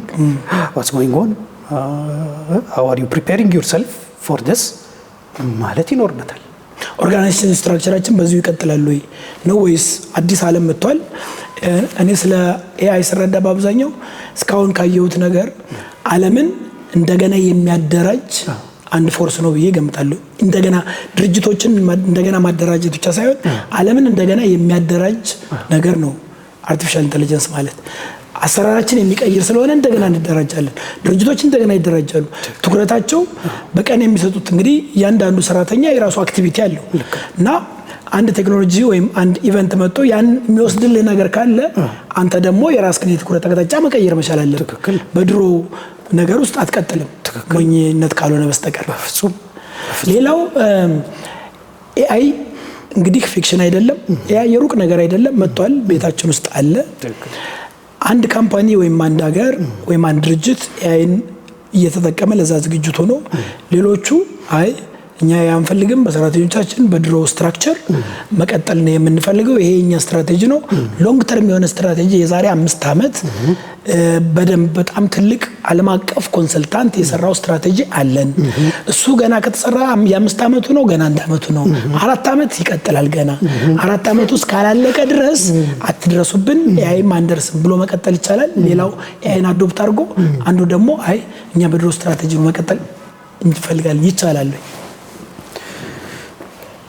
ጥሩ ነገሩ በስራ ዓለም በቢዝነስ ዓለም ስትራቴጂ ማለት ቾይስ ነው። you can choose to amend, you can choose to update, you can choose not to do anything. It's a choice. So those who make the right choice will benefit from it. Simple. ስለዚህ አንተ የ5 ዓመት ፕላን ኦልሬዲ በኮንሰልታንት በትልቅ ኮንሰልታንት አሰርቻለሁ ካልክ ትልቅ ነው። ትልቅ የሚለው ላይ አንደርላይን ካረግን ያ ትልቅ ኮንሰልታንት ኤአይን ኮንሲደር ያላደረገ ስትራቴጂ ሰርቶልህ ከሆነ ጥሩ ስትራቴጂ አይደለም።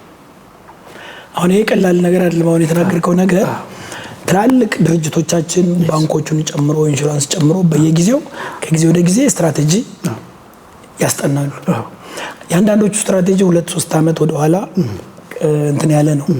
ያ ስትራቴጂ እንግዲህ የዛሬ 2-3 ዓመት የዛሬውን ያክል የኤአይ ኢንተንሲቲ በጉልህ አልታየንም ነበር። ብዙዎቻችን ራቅ እንዳለ ሳይንስ ፊክሽን ነበር የምናየው። ስለዚህ እነዛ ትላልቅ ካምፓኒዎች አብዛኞቹ ደግሞ የህዝብ ገንዘብ ያለባቸው ናቸው። ኤአይን ያላገናዘበ ስትራቴጂ ስለነበራቸው አሁን ምን መክራቸው ኤአይ የሚባል ትልቅ ፎርስ ኢቨንት መጥቷል። ዓለም በዚህ ደረጃ ራሱን እንደገና እያደራጀ ነው። ድርጅቶች ራሳቸውን እያደራጁ ነው። ስለዚህ ስትራቴጂያቸውን በኤአይ መንገድ ቃኙት ማለት አለብን። ሲሆን እኮ ማለትም የለብንም it's obvious ይሄ ፕሮአክቲቭሊ እነዚህ የጠቀስካቸው ባንኮች ኢንሹራንሶች ማድረግ ያለባቸው ነገር ነው። ግን ደግሞ እንበል ከተባለ ኦፍ ኮርስ ዛፍቱ ለምን በለኝ አሁን ቆይ ስትራቴጂ ስትሰራ እኮ የወደፊት ነው። ዛሬ የሆነውን ነገር ከረንት ስቴቱን ኢግኖር አድርገሃል ካረክ ምኑን ስትራቴጂ ሆነው? ኤአይ እኮ የወደፊት እኮ አይደለም። ኤአይ ተነጋገርን። it's already happening in your space, in your organization. It's happening, people are using it.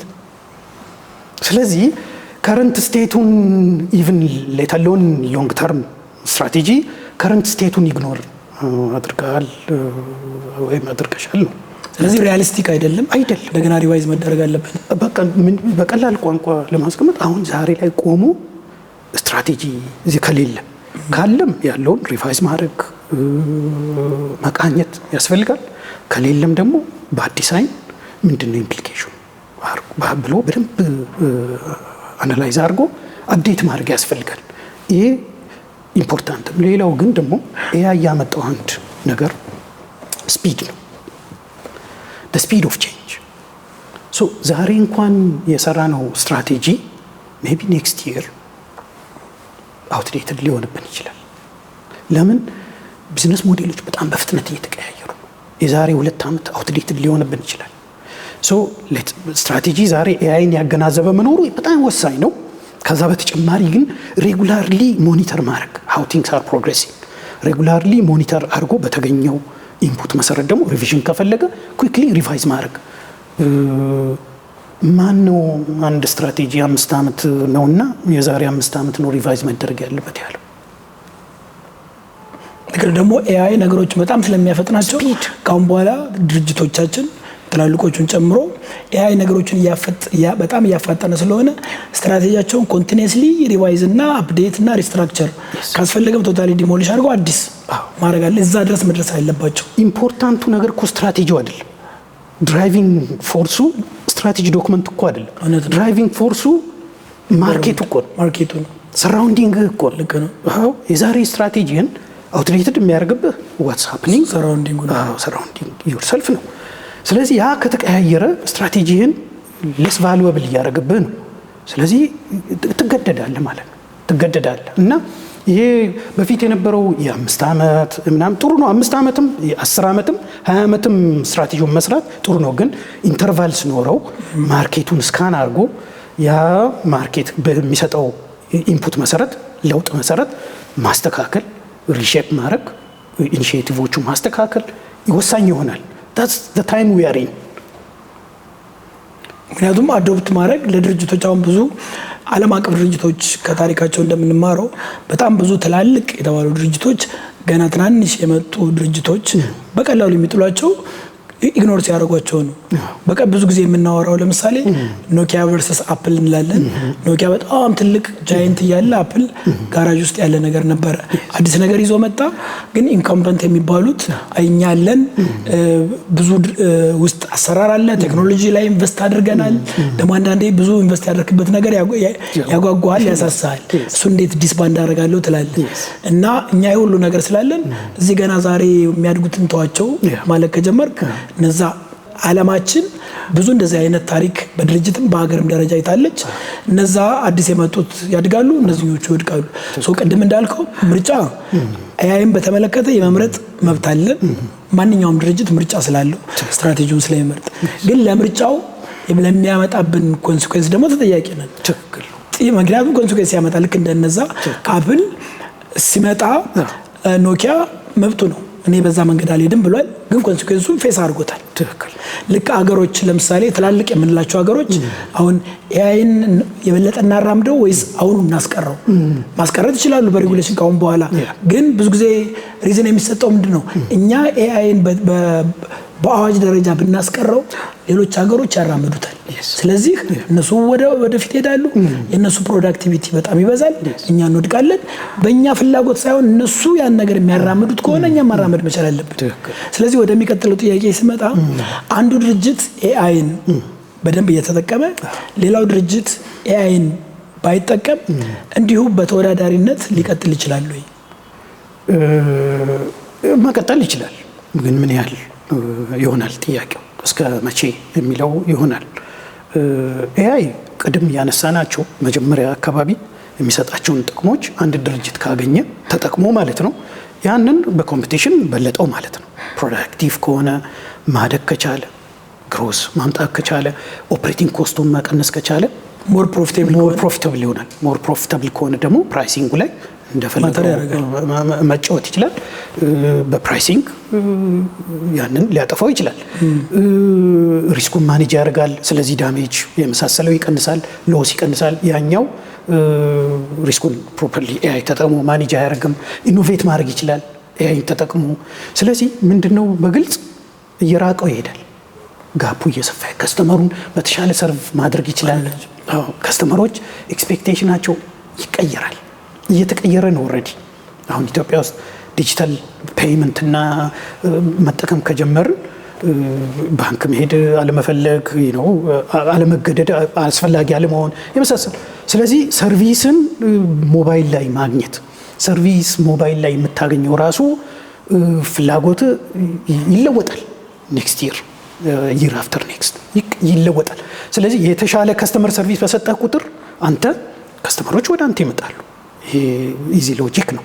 አንተ በድሮ መንገድ ሰርቭ ላድርጋችሁ ስትላቸው ኧረ ዞር በል ይሏል።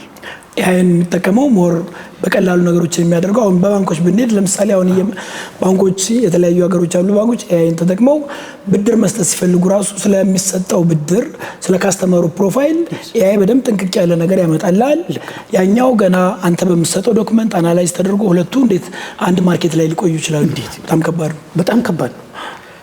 አንዳንዱ ነገር ቀላል ነው ኤክስፕሌን ለማድረግ ቅለቱን ማለት ነው።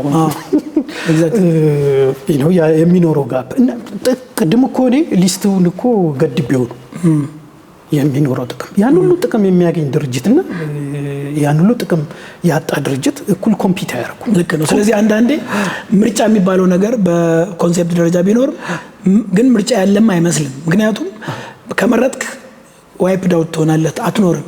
ምክንያቱም ኮስት በጣም ይበዛል። ለምሳሌ በጣም ብዙ አናሊስት የቀጠረና አብዛኛውን አናሊሲስ በኤአይ እየሰራ ግን ሂውማን ጀጅመንት የሚቀንትን የሚል ሰው እና ቶታሊ በድሮ መንገድ የሚሰራ ሰው ሁለቱ ኢኳሊ ፕሮፊቴብል አይሆንም። ድሮ አካውንቲንግ ስንማር ኮስት ቢልድ አፕ ሲባል ኮስት አለ፣ ፕሮፊት ማርጂን ተጨምርና ኮስት ፕላስ ፕሮፊት ማርጂን ፕራይስ ይባል ነበር። አሁን ቀርቷል። ፕራይስ የኔ ኮስት ለምሳሌ አንድ ነገር ለማምረት የኔ ኮስት 10 ብር ቢሆን በ10 ብር ላይ 20% ጨምርና 12 ብር ለማርኬቱ ያቀርብ ላለ ያንተ ኮስት 2 ብር ነው እና የኔን ያክል ፕሮፊት ከፈለክ ሁለቷ ላይ 2 ብትጨምር 4 ብር ሊሆን። ስለዚህ አንተ 4 ብር እየሸጥክ 12 ብር መሸጥ ይችላል? እንዴት ይሆናል? አይቻልም። ነገር አይደለም። ማንም አይገዛኝ። ስለዚህ ኮስት የፕራይስ የኮስት ቢልድ አፕ ዋጋ የኮስት ቢልድ አፕ አይደለም፣ ቀርጧል። ምክንያቱም የማርኬት ጉዳይ ነው። ማርኬት ላይ አብረን ነው የምንቀርብ። ስለዚህ አብዛኞቻችን ማርኬት የሚሰጣን ነገር ነው የምንወስደው።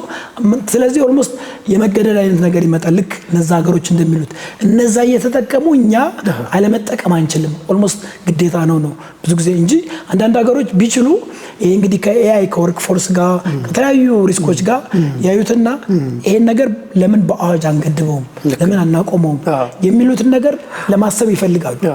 ግን ሌላ ምን ይመጣባቸዋል? አይ ሌሎች ሀገሮች እኮ ይሄን እየተጠቀሙ ነው። ሌሎች ሀገሮች ይሄን እየተጠቀሙ ይሄን እኛ ካልተጠቀምን ሉዝ ልናደርግ ነው። በቢዝነስ እንኳን ምን አይነት ኤክስፔሪየንስ አለ? አንዴ አሜሪካን ሀገር ኢንቨስትመንት ባንኪንግ እና ኮመርሻል ባንኪንግ የሚባል ነገር አለ። ኢንቨስትመንት ባንኪንግ እና ኮመርሻል ባንኪንግ በፊት አንድ ላይ መስራት ይቻል ነበር። ከዛ የኮመርሻል ባንኮች የራሳቸውን ገንዘብ ለኢንቨስትመንት ባንኪንግ እየተጠቀሙበት ደንበኞቻቸውን ሪስክ ውስጥ እያስገቡ ምናምን ሄዱና ሬጉሌተሮች ሳይሆን በተለይ አሜሪካን ሀገር አይ ኢንቨስትመንት ባንኪንግ እና ኮመርሻል ባንኪንግ መለየት መቻል አለበት ብለው ወሰኑ። ዜን ትንሽ ለመራመድ ፈለጉ። ይሄ አሜሪካን ሀገር ያለ ውሳኔ ነው። ዩሮፕ ያሉ ባንኮች ግን ይሄ ችግር አልነበረባቸው። ኢንቨስትመንት ባንኪንግንም ኮመርሻል ባንኪንግንም አብረው ይሰራሉ። ሁለቱ ኮምፒት ማድረግ አልቻሉም። እነዛ በጣም እያደጉ ሄዱ፣ እነዚህ እየቀጨጩ መጡ። የአሜሪካን መንግስት አማራጭ አጣና በተወሰነ ገደብ ሁለቱን መስራት ትችላላችሁ ወደ ማለት መጡ። ምክንያቱም ኮምፒት ማድረግ አልቻልኩም። ምክንያቱም ያንተ ውሳኔ በራስህ መልካም ፍቃድ ብቻ የተወሰነ ነገር አይደለም። ቢዝነስ ውስጥ ሌላውን በሚያደርገው ይወሰናል። ሌላው ቴክኖሎጂ በጣም የሚያራምድ ኮስት የሚቀንስ ነገር እየተጠቀመ አንተ አለመጠቀም ለመውደቅ ካልሆነ በስተቀር ያን አትወስንም። እንደው በጣም በድፍረት ተናገር ካልከኝ መጠቀማቸው አይቀርም። አምሹር ያን ያህል የከፋ ውሳኔ ያሳልፋሉ ብዬ አልገምትም። ኧረ በፍጹም እሱን ነገር እንደርስበትም አይድረስብን የሚሉ አይመስለኝም በፍጹም። ይሄ በድፍረት እንግዲህ ምክንያቱም ካለው ሁኔታ ጋር በፍጹም የማይቻል ነው። አሁን ግን ልዩነት የሚመጣው በምንድን ነው የሚሆነው መሰለ ሚሊዮን how good you adopt AI ነው የሚሆነው። ምን ያህል ሎጂካል በሆነ ስትራክቸርድ በሆነ መንገድ አዶፕት ታደርጋለህ ነው እንጂ የሚሆነው ልዩነቱ የሚኖራቸው ልዩነት የአዶፕሽን አካሄድ ነው የሚሆነው። ኤአይ እንትን ማድረጋቸው አይቀርም። ስለዚህ ጥያቄው ኤአይ ለመጠቀም እንዴት አድርገን ከሌሎቹ ተምረን እንዴት አድርገን ብዙ ወጪ ብዙ ኪሳራ ብዙ ችግር በማያጋጠመ መልኩ በደንብ አድርገን ተቀብለን እንዴት እናስኪደው ስትራቴጂክ በሆነ መንገድ ቫሉ በሚሰጠን ባይ ዘ ወይ ኤአይ መኖሩ እኮ አይደለም። ኤአይ ቱል ብትደረድር ምንድነው የሚሰጠው ቫሉ? ዋትስ ዘ ሪተርን ኦን ኢንቨስት ካረኩት ምንድነው ማገኘው? ያ ነው ቁልፍ። ለምሳሌ አንደኛው ባንክ ወይም ኢንሹራንስ በጣም ብዙ ቱሎች ገዝቶ ብዙ ገንዘብ አውጥቶ ምንም ቫሉ ላያገኝ ይችላል። ለዛ ነው የአዶፕሽን አካሄዳቸው ወሳኝ የሚሆነው። ቅድም እንዳልነው ሪስኪ ካልሆኑት በመነሳት ኮምፎርታብል በመሆን ኮንፊደንስ በመጨመር ስታፉንም ይዞ በመሄድ ለምን ዳውን ዘ ላይን ብዙ ነገር ልንቀይር ነው። ስታፉን በደንብ ኢምፓክት ሊያደርግ የሚችል ሶ ስታፉንም ይዘህ እየሄድ ቼንጅ ማኔጅ እያደረግ ባይ ዘ ወይ ምናልባት ያልጠቀስኩት አንድ በጣም ኢምፖርታንት ነገር ቼንጅ ማኔጅመንት ነው። ነው 2 ሰዓት በቀን የሚቀንስ ስራ ከሰራ ኤአይ ቱል አብረህ ስታሰራው ኤጀንቶች ኦቶሜሽን ስታመጣ ጠዋት ገብቶ ይለያል። ለዛ ማዘጋጀት አለብን። ስለዚህ ይህንን ጉዞ ይህን ትራንዚሽን በጣም ኦርጋናይዝድ በሆነ ስትራክቸርድ በሆነ መንገድ ይዞ የሚሄድ ባንክ ወይ ኢንሹራንስ ወር ሌላ ኦርጋናይዜሽን የተሻለ ቫሉ ያገኛል። አሁን የቫሉ ጉዳይ ይሆናል። ቫሉ ካገኘህ ነው እኮ ኮምፒቲቲቭነስ የሚጨምረው ፕሮፊታብል የምትሆነው የምታድገው የመሳሰል ያሰብከው ስትራቴጂካሊ ያሰብከው ነገር የሚሟላል ቫሉ ካገኘ ነው። ሶ ቫሉ የሚያገኙበትን መንገድ ይዘው ከሰሩ ዊነርስ ይሆናሉ። ስለዚህ እኔ ቦተም ላይ አዶፕት ማድረጋቸው አይቀርም። ዲፈረንሺዬቲንግ ፋክተሩ የሚሆነው how good your adoption journey is structured። ቅድም ያነሳ ነው። ለምሳሌ መነሻው እኔም ለክላይንቶቼ ምሰራበት መነሻው ሬዲነስ አሰስመንት ነው። where are we today? ዛሬ ላይ ያለው ለምን AI adoption is a matter of maturity. So you level 1, level 2, level 3, level 4, level 5 ይኖራል። If you found that you are on level 1, you aspire for level 2. ሶ ሌቭል 2 ለመድረስ የምትሰራቸው ስራዎች አሉ። በዳታ፣ በሰው ኃይል፣ በፕሮሰስ፣ በገቨርናንስ፣ በሊደርሺፕ የምትሰራው አለ። ከሌቭል 2 ትሆንና ደግሞ ወደ ሌቭል 3 ለመሄድ የምትሰራቸው አሉ። ሶ እንደዚህ በሆነ ስትራክቸርድ በሆነ መንገድ ስትሄድ ቫሉ ታገኛለህ። if you jump onto level 5 without all these preparations, if you aspire for level 5 ያው አጉል መዝለል ለመሰበር ሊሆን ይችላል። ፕሮባቢሊቲው ከፍ ይላል። you might succeed።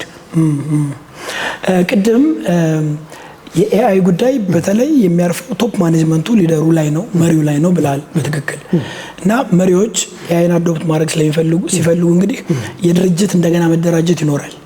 የሰራተኞች ከአንድ ቦታ ወደ ሌላ ቦታ መሄድ ይኖራል። ሶ የንግድ መሪዎች ስለ ኤአይ ሲያስቡ ስለ ሰራተኞቻቸው በምን መልኩ ማሰብ መቻል አለባቸው? ምን አይነት እቅድ መያዝ አለባቸው? ሰዎቻችንን አሁን አንደኛ እንደው በጣም መሰረታዊ ከሆነው ለመነሳት ኤአይ ሲባል ሰዎች ስጋት አላቸው፣ ስራችንን እናጣለን የሚል ያንን ፕሮፐርሊ አድሬስ ማድረግ የመጀመሪያው ስራ ነው የሚሆነው። አድሬስ ማድረግ ማለት ስራቸውን የማያሳጣቸው ከሆነ እንደማያሳጣቸው ክሊርሊ ኮሚኒኬት ማድረግ ያስፈልጋል። ስራቸውን የሚያሳጣቸውም ከሆነ ሰራተኞቹን አብቅቼ ሌላ ቦታ አሰራቸዋለሁ ማለት ትችላለህ። ይሄ ኢትስ አ ቾይስ። አይ እኔ የኤአይ አፌክት የሚያደርጋቸውን ሰራተኞች ሪሊዝ አድርጌ ከስራ ወጥተው ኤፊሽንሲ ጌይንን እጠቀማለሁ። ማደግም አልፈልግም፣ ኤፊሽንሲ ጌይኑን እጠቀማለሁ። ሶ ኢትስ አ ቾይስ። ይሄንን ግን ሊደሮች ክሊርሊ ስትራቴጂካሊ አስበው መወሰን አለባቸው። ይሄ አንደኛው ነው። ከዛ በመቀጠል ግን ሰራተኞቻቸው ማዘጋጀት ነው። ማዘጋጀት በጣም ኢምፖርታንት ነው። ነምበር 1 ቅድም ያነሳ ነው በጣም ቤዚክ ነው። ምንድነው ኤአይ? ምንድነውስ ያልሆነው? ምን ይሰራል? ምን አይሰራም? ሪስፖንሲቢሊቲ እንዴት እንጠቀምበት? እንዴት ነው ቀን ተቀን አሁን ይጠቀማሉ ብለናል። በራሳቸው በገባቸው አሰልጥነን የተሻለ ፕሮዳክቲቭ የሚሆኑት ይሄንም አሰልጠን ማብቃት ተገቢ ነው። ሌላው ኢምፖርታንት ነገር አሁን ኤአይ አውትፑት ማግኘት ከባድ አይደለም። ሪቪው ማድረግ መቻል እና ሪቪው ሲደረግ ደግሞ የተለያዩ ነገሮች አሉ ሪቪው የሚደረግባቸው። ቅድም አንስተናል። ኮምፕሊትነስ፣ አኪዩሬሲ፣ ፌር ነው ወይ፣ አንባያዝድ ነው ወይ፣ ሬሌቫንት ነው፣ እነዚህን እስኪ እንዲያውቁ ማድረግ። ሌላው ኢምፖርታንት ነገር ከአንዳንድ ስኪሎች የበለጠ ተፈላጊ ይሆናሉ ወደፊት። ለምሳሌ ጀጅመንት፣ ቅድም ያለውን ጀጅመንት ማሳለፍ፣ ትሬድ ኦፍ ኦፕሽን ሲሰጥህ የመጨረሻውን ውሳኔ የማሳለፍ ብቃት እነዚህ ላይ ደግሞ ትሬን ማድረግ ማዘጋጀት ያስፈልጋል። ይሄ ሌላኛው መስመር ይሆናል። ማኔጀሮችም እንደዛው። ግን ማኔጀርስ የተለየ አይነት ኤክስፒሪየንስ የሚያደርጉት ነገር ይኖራል። ኤአይን መጠቀም ስንጀምር ማኔጀሮች በፍጥነት ብዙ አውትፑት ተለቅ ያለ እጃቸው ላይ ይመጣል። ስለዚህ how to review, how to structure all that, they have to understand. They have to be prepared. Even they must be able to coach their employees. ማኔጀሮች ሊደሮችም እንደዛው። አሁን ኤምፕሎይስ ሊደሮችም their employees. so ሊደሮችም ሊደርሺፕ ላይ የተለየ እይታ ሊኖራቸው ይገባል። ለምን ሊደርሺፕ ኢን ዚ ኤጅ ኦፍ ኤአይ እና ሊደርሺፕ የስተርዴይ አር ዲፍረንት። ቅድም እኮ ያነሳ ነው ሲኢኦ የመሳሰሉት ያልነው አዲስ እይታ ሊያስፈልጋቸው ነው። ሶ እነሱ ራሳቸው መብቃት አለባቸው። ባይ ዘ ወይ ቦርዶች መብቃት አለባቸው። they are not employees but they are part of the community within the organization. ቦርዶች የቦርድን ሬስፖንሲቢሊቲ ለመወጣት አሁን በድሮ አይነት አካሄድ መሄድ ትክክል አይመስልኝም። ልክ ነህ። ቅድም እንደውም እንዳልከው ብዙ ጊዜም የሚነሳው ነገር አሁን ወደ ኤአይ አዶፕሽን ሲመጣ በፊት በተለይ ፕሮፌሽናል ሰርቪስ እና ተመሳሳይ ካምፓኒዎች ከታች አናሊስቶች ብዙ ነበሯቸው እና አሁን አናሊስቱን ኤአይ ይሰራውና ሚድል ሌቭል እና ቶፕ ሌቭል ላይ ብዙ ነገር ይከማቻል። እና ሪትሬን ቅድም ካልከው ጋር ሪትሬን ማድረግ ያለባቸው አሁን ኢቭን ጁኒየር ስታፍም ወዲያው የሪቪው ካፓሲቲ እንዲኖራቸው ሪትሬን ድሮ የስራ የመስራት የአናሊሲስ ካፓሲቲ ነበር። ትሬን ሲደረጉ እንደገቡ የሚሰጣቸው ትምህርት ወይም የሚሰጣቸው ኤክስፔሪየንስ እንዴት አናሊሲስ እንደሚሰሩ ነበር። አሁን ያ ይዘለልና እንዴት ሪቪው እንደሚያደርጉ እንዴት ጀጅ እንደሚያደርጉ። ስለዚህ ትሬኒንጉ ይቀየራል ማለት ነው። ስለዚህ በዛም ደረጃ ማሰብ መቻል አለበት። ማሰብ አለበት። አየህ በቃ ይሄ ነው። በቃ ይሄ አይን አንደርስታንድ አረክ ማለት ይሄ ነው። what does it mean? ለኔ that's a very important question. what does it mean ብለህ ለኤምፕሎይ what does it mean for my managers? what does it mean for my leaders? what does it mean for board? what does it mean? what does it mean? what does this AI mean for the organization, for the strategy, business model, operating model? what does it mean for my my governance, risk management? የዛኔ ነው አንሎክ የምታደርገው መልሶቹ። የዛኔ this question helps you to think. it helps you to think what does it mean for HR, human resource, talent management ብለህ ስትል now you start to think because it means a lot. ደሞዝ ስትከፍል ኤአይ እና የሰው ኃይል ስራ ይሰራልህ ከነበረ አሁን ትጠይቃለህ ለምንድን ነው የምከፍለው? ለየትኛው ቫልዩ ነው የምከፍለው ብለህ ትጠይቃለህ። you see performance management is going to change. በፊት ለምሳሌ በፍጥነት በዴድላይን የሰራ ኳሊቲ ምናምን ልትል ትችላለህ። አሁን probably speed might not be a good performance ኳሊቲ ኦፍ ጀጅመንት ሊሆን ይችላል። you see performance management system ይለያል። በድሮ ፐርፎርማንስ አፕሬዛል እንትኖች ክራይቴሪያዎች አታረግም። ካረክ ጥፋት ነው። ይሄ ነው what does it mean the question and the answer በቃ ማቆም የሌለው ነው። ሪዋርድ ሲስተሙ ፐርፎርማንስ ማኔጅመንት ሲስተም ፕሮሞት የምታደርገው ምን አይነት ሰው ነው?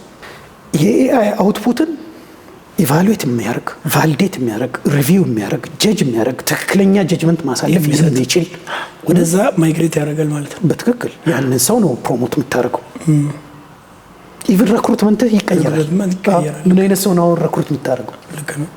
አሁን ኢትዮጵያ ውስጥ ገና የኤአይ ምናምን ያው ስላልተስፋፋ ግን ምናልባት ከአደኖ ከ6 ወር በኋላ ከአንድ ዓመት በኋላ ኤአይ ስኪል ያለው የሚል ጆብ ዲስክሪፕሽን ፕሮፋይሉ ላይ መታየት ይጀምራል። ሪክሩትመንት ተቀየረ ማለት ነው። ስለዚህ ቴስት ታደርጋለህ። ኤአይ ስኪል ምንድን ነው እስኪ ሾው ልትል ነው።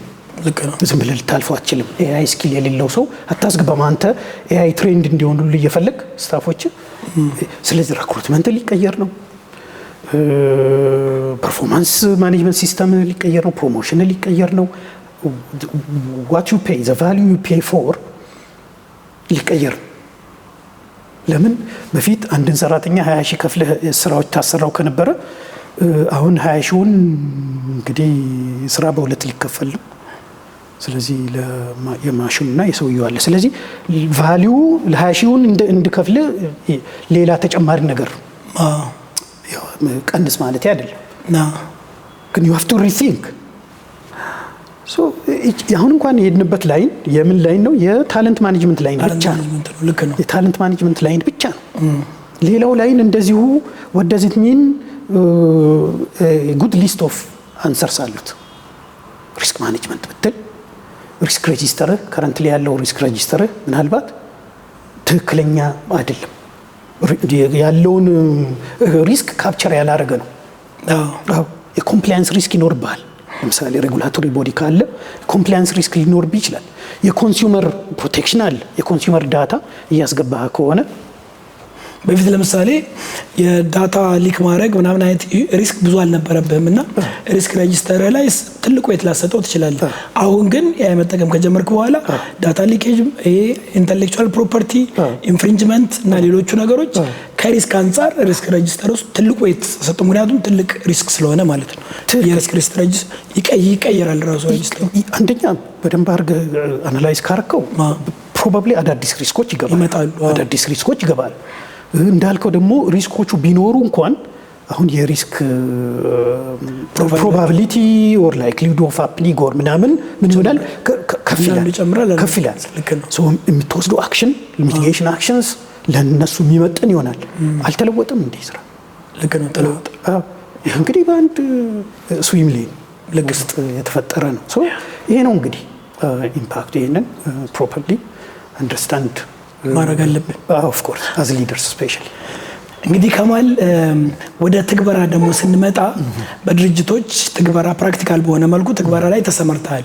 እንደው አንድ ኤግዛምፕል ብትሰጠን። ለምሳሌ አንተ በትግበራ ውስጥ ተሰማርተህ አሰልጥናቸው ኤአይን የተከበሩ ድርጅቶች ምን ችግር ነበረባቸው?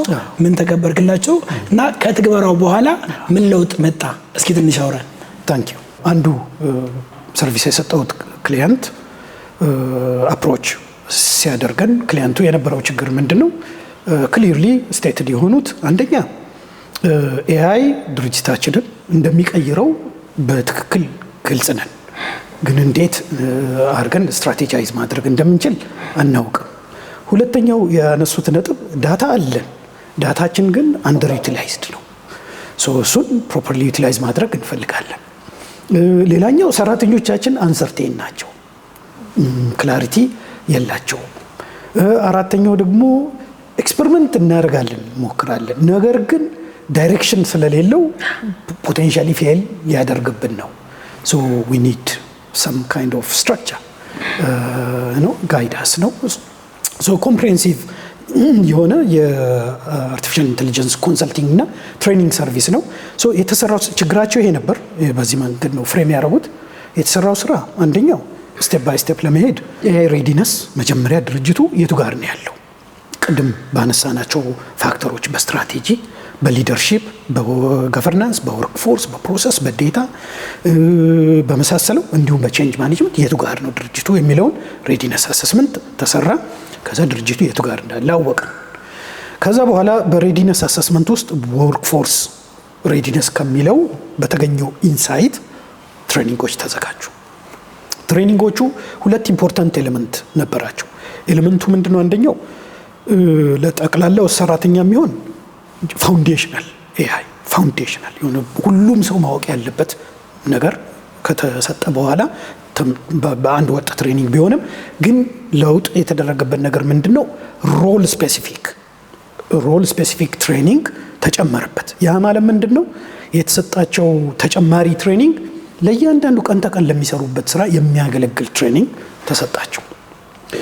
ይሄ የትሬኒንግ አስፔክት ነው። ለሊደርሺፑም እንደዛው ለሊደርሺፕ የተመጠነ ትሬኒንግ ተሰጣቸው። ከዛ በተጨማሪ ያደረግነው ነገር ምንድነው? ዩዝ ኬዝ አይደንቲፋይ ማድረግ ነው። ድርጅቱ ካለው ፔን ፖይንት ካለው ስትራቴጂ የመሳሰለው ዋት አር ዘ ዩዝ ኬዞቹ ረጅም ሊስት ነው የወጣው። ቅድም እንዳነሳው ወደ መጀመሪያ አካባቢ ከስትራቴጂ ከፔን ፖይንት ነው ዩዝ ኬዝ የሚወጣው። ሎንግ ሊስት ነው የሚወጣው። ከዛ ሎንግ ሊስት በፊዚቢሊቲ እና በኢምፓክት ሜትሪክስ ኩዊክ ዊኖች ሾርት ተርም ሎንግ ተርም ማፕ ተደረጉ። ስትራቴጂው ተሰራ በዚህ ኤክሰርሳይዝ። በተጨማሪ ሮድ ማፕ ወጣ። ለዚህ ድርጅት ፋውንዴሽናል የሆኑትን ነገሮች አዘጋጀን። ከዛ ሮድ ማፕ ተጨመረበት ኩዊክ ዊንስ ያሉት ማለት ነው። ከዚህ በተጨማሪ የወርክፎርስ ሬዲነስ ስትራቴጂ ተሰራ። ወርክፎርሱን ከዛሬ ለወደፊቱ እንዴት ነው ማዘጋጀት የሚችለው ድርጅቱ የሚል። ከዚህ በተጨማሪ የዳታና የኢንፍራስትራክቸር ዝግጅት የሚያደርግበት ሪፖርት አዘጋጀን። ይሄን ሁሉ ካዘጋጀን በኋላ ከተወሰነ ከትሬኒንጉ ስፔሻሊ በኋላ ከተወሰኑ ሳምንታት በኋላ ሰርቬይ ሰራን። በሰርቬው የተገኘ ውጤት ያሳየን ነገር ምንድነው? 21% ሰርቬይ ሪስፖንደንትስ 2 ሰዓትና ከዛ በላይ ከትሬኒንግ በኋላ ሴቭ ማድረግ ችለዋል። በቀን ማለት ከ8 ሰዓት በቀን ከ8 ሰዓት 2 ሰዓት ሴቭ አድርጓል። 2 ሰዓትና ከዛ በላይ ሴቭ ማድረግ ችለዋል። 21% 1/5 ትልቅ ሪተርን ነው። በጣም ትልቅ ሪተርን ነው። 42% ደግሞ ከ1 ሰዓት እስከ 2 ሰዓት ሴቭ አድርገዋል። በአጠቃላይ 63% ብታዩ ከ1 ሰዓትና ከዛ በላይ በቀን ሴቭ ማድረግ ችለዋል። ይሄ ጀነሬቲቭ ኤአይ የሰጠው ፕሮዳክቲቪቲ ጌይን ነው። ይሄ እንግዲህ ጀነሬቲቭ ኤአይ ብቻ እሱንም በተወሰነ ትሬኒንግ። ይሄ በጣም ድርጅቶች በቀላሉ ኢዚሊ ሊጠቀሙበት እና በነፊት ማድረግ የሚችሉት ላይክ ትሬኒንጉ በተወሰደ በማግስቱ ቅድም ያነሳው ያልኩት አይነት በነፊት ነው። ይሄ በትክክል የተገኘ ኳንቲፋይድ የሆነ ሪዛልት ነው። ሌላ በተጨማሪ የሰራነው ስራ ምንድነው? ይሄ ፕሮዳክቲቪቲ እስኪ ወደ ሪተርን ኦን ኢንቨስትመንት እንቀይረው ብለን ስንሰራው ኢትስ ላይክ 500% ሪተርን ኦን ኢንቨስትመንት 500%። አዎ ትልቅ ነው። ግን ይሄ ቁጥር የነገረን ነው። እነዚህ ሰራተኞች አንደኛ የኤአይ ክላሪቲ አላቸው። ድርጅቱን ለሪስክ አያጋልጡ። they are well prepared for the next level of training. እንደገና ደግሞ ሌላው አንድ የሰርቬይ ፊድባክ የመጣው ሰራተኞቹ እጅግ ደስተኛ ነበሩ ስለ አሰሪያቸው። ይህም ያሉት ምንድነው? ከዘመኑ ጋር አብረን እንድንሄድ ኢኔብል ተደርገናል ብለው ለኤምፕሎየራቸው ከፍተኛ ምስጋና ያቀረቡበት ነው። ሌሎቹ ደግሞ ኢምፕሊመንት ሲደረጉ ኦቶሜሽኖቹ የመሳሰሉት ደግሞ ሪተርን ኦን ኢንቨስትመንቱ ፕሮባብሊ ኤክስፖኔንሻሊ ያሳድጉታል። ይሄ ትልቅ ሪተርን ስቶሪ ነው። ትልቅ ያውን ፕሪሊሚናሪ ማለት ጀስት ጀነሬቲቭ ኤአይ ብቻ አሁን ከኩዊኮኖች ኦቶሜሽን ሲጨመርበት ኤጀንቲክ እንደዛ ያለ ሲሄድ እየጨመረ ይሄዳል። አባቭ ኤቭሪቲንግ ድርጅቱ ለረጅሙ የማራቶን ጉዞ ዝግጁ ሆኗል። አሁን ከዚህ ይጀምራል፣ ወደሚቀጥለው ይሄዳል። ሌላው ቀርቶ እኮ አንድ አዲስ አሰራር ሲመጣ፣ አዲስ ቴክኖሎጂ ሲመጣ ቴክኖሎጂ መጠቀም አንድ ነገሩ ነው። እኛ በትክክለኛው መስመር ነን ብሎ አንድ ድርጅት ራሱን ኮንቪንስ ማድረጉ ምን ያረጋግጥለታል? ፋይናንሻል ሪተርኑ ወደ ኋላ ይመጣል። ዋናው ነገር ድርጅት ቀጣይነትን ማረጋገጥ ትልቅ ሪተርን ነው በራሱ። አብሶሉትሊ የድርጅት ቀጣይነት መረጋገጡ። እኛ ኦብሶሌት አይደለንም ወይም ጊዜው ያለፈብን ድርጅት አይደለንም። ከጊዜው ጋር የምንራመድ ድርጅትና ከጊዜው ጋር የምንራመድ ሰዎች ነን። ትክክል ማለቱ ሳይኮሎጂካሊም ለድርጅቱም ትልቅ ጥቅም ያመጣል። አብሶሉትሊ በጣም ትክክለኛ ፖይንት ነው ያነሳው። ሉክ ዝም ብሎ በኤአይ ያለ እንዴት ነው የሚጎዳኝ እንዴት ነው የሚጠቅመኝ ብሎ በኮንፊውዥን ውስጥ ያለ መሪና ይሄ ክላሪቲ ያለው ሰው ተመልከት አይደለም። ይሄ እኮ ለምሳሌ ፓርት ኦፍ ዘ ትሬኒንግ ቢዝነስ ሞዴሉ እንዴት እንደሚቀየር ልክ ነው የሚያሳይ ነው። ያ ማለት ምን ማለት ነው? ቢዝነስ ሞዴል አሁን የምሰራው ስራ ወደፊት መልኩን ይቀይራልና እንዴት አድርጌ ነው መዘጋጀት ያለብኝ? ስታፌ እንዴት ነው ማዘጋጀው? ቴክኖሎጂው እንዴት ነው ክሊያንቶቼ እንዴት ነው ማዘጋጀው? ከክሊያንት ሊመጣብኝ የሚችል ፖቴንሻል ቻሌንጅ አለ። ቅድም በኦዲት ፊ በምናምን ያነሳ ነው ስንወያይ። ሌላው ስራዬ ሊወሰድብኝ ይችላል። ባይዘ ወይ someone can innovate እኔ አሁን ዛሬ የምሰጠውን ሰርቪስ someone can innovate እና አውት ኦፍ ቢዝነስ ሊያደርገኝ ይችላል። ይሄን ክላሪቲ ስትሰጥ ለአንድ ድርጅት ማለት ይሄ ድርጅት አኮርዲንግሊ እንዲዘጋጅ ታደርገዋል። ስለዚህ ሌላ ሰው ቢዝነሱን ሊነጥቀው ቢዘጋጅ ዝግጁ ነው፣ ኮምፒት ለማድረግ ዝግጁ ነው። ከስተመሮቹ የሚጠይቁት ጥያቄ ካለ ቀድሞ ተዘጋጅቷል። ለምሳሌ ዋጋ ቀንስልኝ ፖቴንሻል ሊሉት የሚችሉ ከሆነ ዋጋ ኮስቱን ኦልሬዲ ቀንሶ ይጠብቃቸዋል፣ ዝግጁ ነው። ስለዚህ ምንም ፓኒክ አይኖረው። ቀንስ ካሉት ለመቀነስ አቅሙን ፈጥሯል። ይሄ ትልቅ ትርጉም ነው ያለው እኮ ትልቅ ትርጉም ነው ያለው፣ በጣም ትልቅ ትርጉም ነው ያለው። እኔ በጣም አይ ሪስፔክት ዳት ዲሲዥን ዳት ሊደርሺፕ ዲሲዥን። ኦኬ ወደ ሀገራችን ስንመጣ እንግዲህ ብዙ የኤአይ ፕሮዳክቶች በአብዛኛው ያው ሁሉም ማለት እንችላለን ከውጭ ሀገር የሚመጡ ናቸው። የኛ ሀገር ካለው የፎሬን ከረንሲ ኢሹ እና የገንዘብ ኢሹ ጋር እንዴት አድርገን ልናጣጥመው እንችላለን? ለምሳሌ ኤአይን በጣም እንጠቀም፣ ሁሉም ድርጅት በጣም ይጠቀም ከተባለ ብዙ ሰው ነፃ ቨርዥኑን ሊጠቀም ይችላል። በእርግጥ ግን ደግሞ በድርጅት ደረጃ እና ዴታ ፕራይቬሲውን ለመጠበቅ ከፈለክ ደግሞ ኢንተርፕራይዝ ሌቨል የሚባሉ የዴታ ፕራይቬሲያቸው የተጠበቀ ሪስካቸው የተጠበቀ በተጠበቀ መልኩ ድርጅቶች ፎርማሊ ሊጠቀሙበት ይችላሉ። እና ይህን ከመጠቀም አንፃር ፎሬን ከረንሲ ሊፈልግ ይችላል። ሁላችንም ከፈለግን ደግሞ አሁን ያለው የሀገሪቱ የፎሬን ከረንሲ ሪዘርቭም ላይበቃ ይችላል የሚል ስጋት ሊኖር አይችልም ወይ? ይሄንን እንዴት ልንወጣው እንችላለን ብለህ ታስባለህ? እኔ ፎሬን ከረንሲ እጥረቱ እንዳለ ሆኖ እጥረቱ ከአቅም በላይ በሚለው እንየውና ግን ኤአይ ላይ ወጪ የፎሬን ከረንሲ ወጪ ያስወጣል። ቅድም እንዳልከውን ብዙ ትልልቅ ቱሎች ለምሳሌ ከውጭ ሀገር ሊሆን ይችላል የሚገዙት የሚለውን በሱ ፖይንት ላይ ብናተኩር በእኔ እይታ ኤአይ አዶፕሽን ኦር ኤአይ ዩዝ ቀስ ቀስ እያለ መሄድ የሚችል ነገር ነው። ስለዚህ የምታወጣው ወጪ ቫሊዩ እንደሚያመጣልህ እስካመንክ ድረስ ታወጣል። ኮስት ኢንከር ማድረግ የማይቀር ነገር ነው። ግን የማውጣው ኮስት ቫሊዩ ያመጣልኛል ወይ ብለህ ነው የምትመጥነው። ስለዚህ ለምታወጣው ትልልቆቹን ወጪዎች ወደፊት ዲፈር ታደርጋቸዋለህ። ቅድምም በሮድ ማፑ ባነሳ ነው ትልልቆቹ ናቹራሊ መምጣት ያለባቸው ወደ ኋላ ነው። ይሄ ማለት ለሁሉም ድርጅት እንደዚህ ነው የሚሰራው ፎርሙላው ማለት አይደለም። ዝግጁ ካለ የክብደቱና ኢንቨስትመንቱን አንደርስታንድ አድርገህ ማኔጅ የምታደርገው ከሆነ ዱአብል ነው። ግን አሁን ያልኩ ሎጂካል ስለሚመስል ነው አዲስም ከመሆኑ የተነሳ ወጪህን ከቫሊዩ ጋር እያነጻጸርክ ነው የምታወጣው። ስለዚህ ወጪ በቫሊዩም ሊካካስልህ ይችላል። የመጀመሪያው ውሳኔ ስትወስን ይሄን አምነህ ነው መጀመሪያ በቫሊዩ መካካስ አለብን፣ ቫሊዩ ማግኘት አለብኝ። ቫሊዩን ሳታውቅ አሁን አንዱ የኤአይ ኢምፕሊሜንቴሽን ችግር ሜትሪክስ የሉትም። how do we know we got value from this investment የሚለው ፕሮፐርሊ አይሰራም። መሰራት ግን አለበት። ምን ኤአይ ከተጠቀምን በኋላ ምን ትርፍ አገኘን፣ ምን ወጪ አወጣን፣ ከወጪ ቀሪ ተጣርቶ ምን አገኘን፣ ሪተርን ኦን ኢንቨስትመንት። ሪተርን ኦን ኢንቨስትመንቱ ምን እንደሚመስል መጀመሪያ ማወቅ መቻል አለበት። አለበለዚያማ ብላይንድ ኢንቨስትመንት ነው። ስለዚህ ልክ እንደዛ ነው። ትንሽም ቢሆን የምታወጣው ምን ቫልዩ ይሰጠኛል ብለህ ነው የምታወጣው። ምን ወጪ አስቀረልኝ፣ ምን ቫልዩ ሰጠኝ፣ ከወጪ ቀሪ ምን አገኘው፣ የዛኔ ኢንቨስት ታደርጋለህ። ኢንቨስት ካደረግ ወርዝ ዋይል ኢንቨስትመንት ይሆናል። ግን ኢንቨስትመንትህን ደግሞ ከጊዜ ወደ ጊዜ እየጨመርከው ትልቅ ቫልዩ እስካገኘ ድረስ ሆፕፉሊ ዩ ዊል ቢ ኤብል ቱ ኢንቨስት እያደረክ ትሄዳለህ። እና እኔ በአጠቃላይ ያለኝ እይታ ምንድን ነው፣ ምንም ነገር ማለት ኮንስትሬንትስ የሉም ማለት ሳይሆን ኮንስትሬንቱን አት ፌስ ቫልዩ መውሰድ ተገቢ አይመስለኝ። ፎሬን ከረንሲ ላናገኝ እንችላለን። አሁን ሌላ ጊዜ ብዙ ጊዜ የሚነሳው የዴታ ችግር ነው። ኢትዮጵያ ውስጥ ዳታ እኮ ጽዱ አይደለም፣ ዳታ የለም ምናምን ነው የሚኖርን። ዳታ እኮ እኛ ቻት ጂፒቲ አይነት ልንገነባ እኮ አይደለም። ለኛ የሚመጥንን ዳታ ቅድም በአነሳነው ሎጂክ ነው የሚሰራው።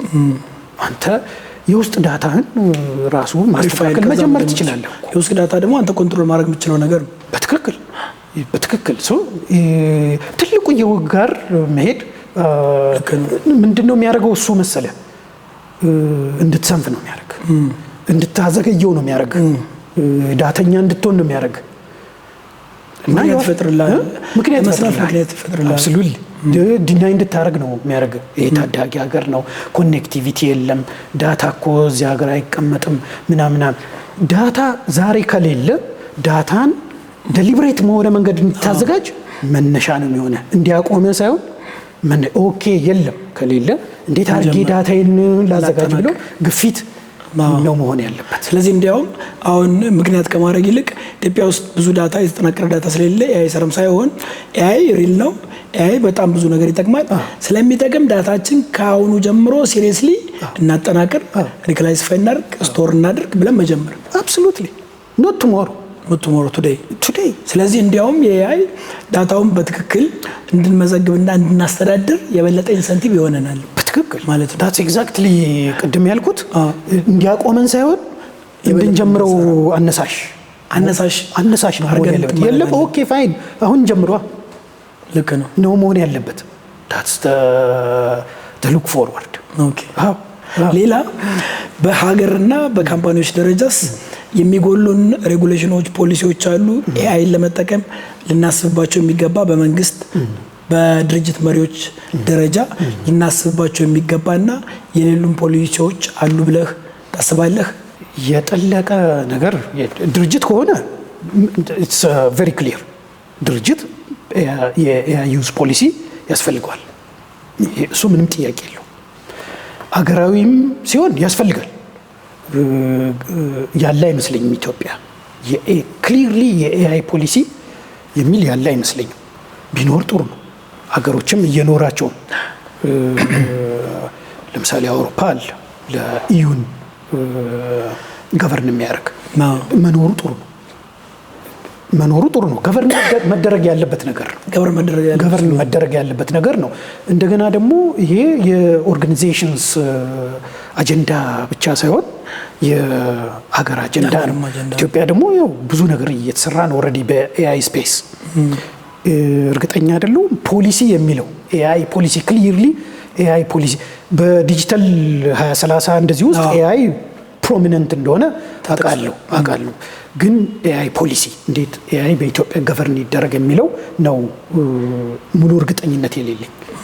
ግን ያስፈልጋል ገቨርን ቢደረግ ጥሩ። በጣም ጥሩ። እንግዲህ ብዙ ነገሮችን ከበር አድርገናል። በጣም ጥልቅ የሆነ ፕራክቲካል የሆነ ማብራሪያ ሰጥተናል። በዚህ በጣም እናመሰግናለን። ምናልባት እስካሁን ያላነሳናቸውና እነዚህ ቢጨመሩ የምትላቸው ነገሮች ካሉና ብናጠቃልልስ እኔ የቀረ ነገር አለ የምትለው ካለ ፍሪሊ ማውራት እንችላለን። ከቨር በማድረግ ደረጃ በጣም ኢምፖርታንት ፖይንቶች ከቨር አድርገናል። ግን በቢዝነስ አይን ነው አጀንዳው ያለው። ግን ሞስት ኢምፖርታንትሊ ኤአይ ከቢዝነስም ሰፍቶ ብዙ ልናቃቸው አትኩሮት ልንሰጣቸው የሚገቡ ነገሮች አሉ። ዛሬ በጠባቡ በአንድ ስኮፕ ነው ያየ ነው። ግን ኢትስ ኢምፖርታንት ኤአይን ነው ከዚህ አስፍቶ ማወቅም ኤክስፕሎር ማድረግም ኢምፖርታንት ኢቨን በቢዝነስ ማይንድ ጠቃሚ ሊሆን ይችላል።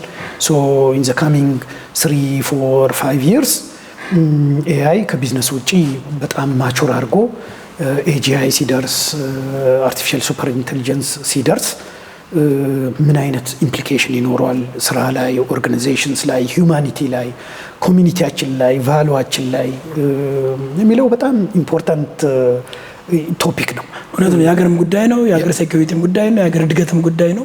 ምክንያቱም ቅድም እኮ ያልከው ድርጅት ማለት የሰዎችና የድርጅቶች ሀገር ማለት የሰዎችና የድርጅቶች ጥርቅም ነው። የሰዎችና የድርጅቶች ፕሮዳክቲቪቲ በበዛ ቁጥር የሀገር ፕሮዳክቲቪቲ ሁሌ እንደ ሀገር ጂዲፒ የምንለው ነገር አለ። እያንዳንዱ ድርጅት እኮ በኤአይን ተጠቅሞ ብዙ ሲያመርት አሁን ቅድም ያልከው በቀን 1 ሰዓትና 2 ሰዓት ትርፍ አገኙ ብለሃል። ያ ትርፍ ሰዓቱን እኮ አይደለም የሚያገኙት፣ በዛ ሰዓት ተጠቅሞ ተጨማሪ ፕሮፊት ማለት ነው፣ ተጨማሪ ፕሮዳክቲቪቲ ማለት ነው። ያ ፕሮዳክቲቪቲ ይደመርና የሀገር ፕሮዳክቲቪቲ ያ ማለት የሀገር ፕሮዳክቲቪቲ ጂዲፒ የምንለው ጨመረ ማለት ነው። ጂዲፒ ሲጨምር ደግሞ የሀገር ነዋሪዎች እዛ ውስጥ የነዋሪዎቹ የመኖር አቅም ደግሞ እየጨመረ ይሄዳል፣ የመግዛት አቅም እየጨመረ ይሄዳል ማለት ነው። ስለዚህ ሀገራዊም ጥያቄ ነው። ሀገራዊ ጥያቄ ነው። እንደው የሂውማኒቲ ጥያቄ ያለው ሰፋ ተደርጎ ማለት ነው። ሰዎች በትንሹ ባያዩት ድምፅ መሰማት ያለበት ነገር ሊኖር ይችላል።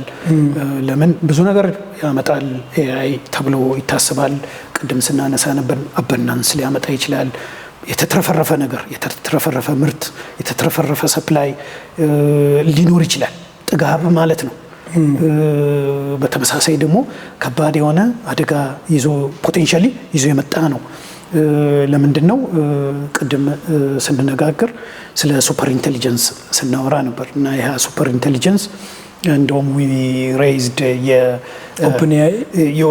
የእሱም አለ የቺምፓንዚ ፕሮብሌም ያለው ኢሹ አለ።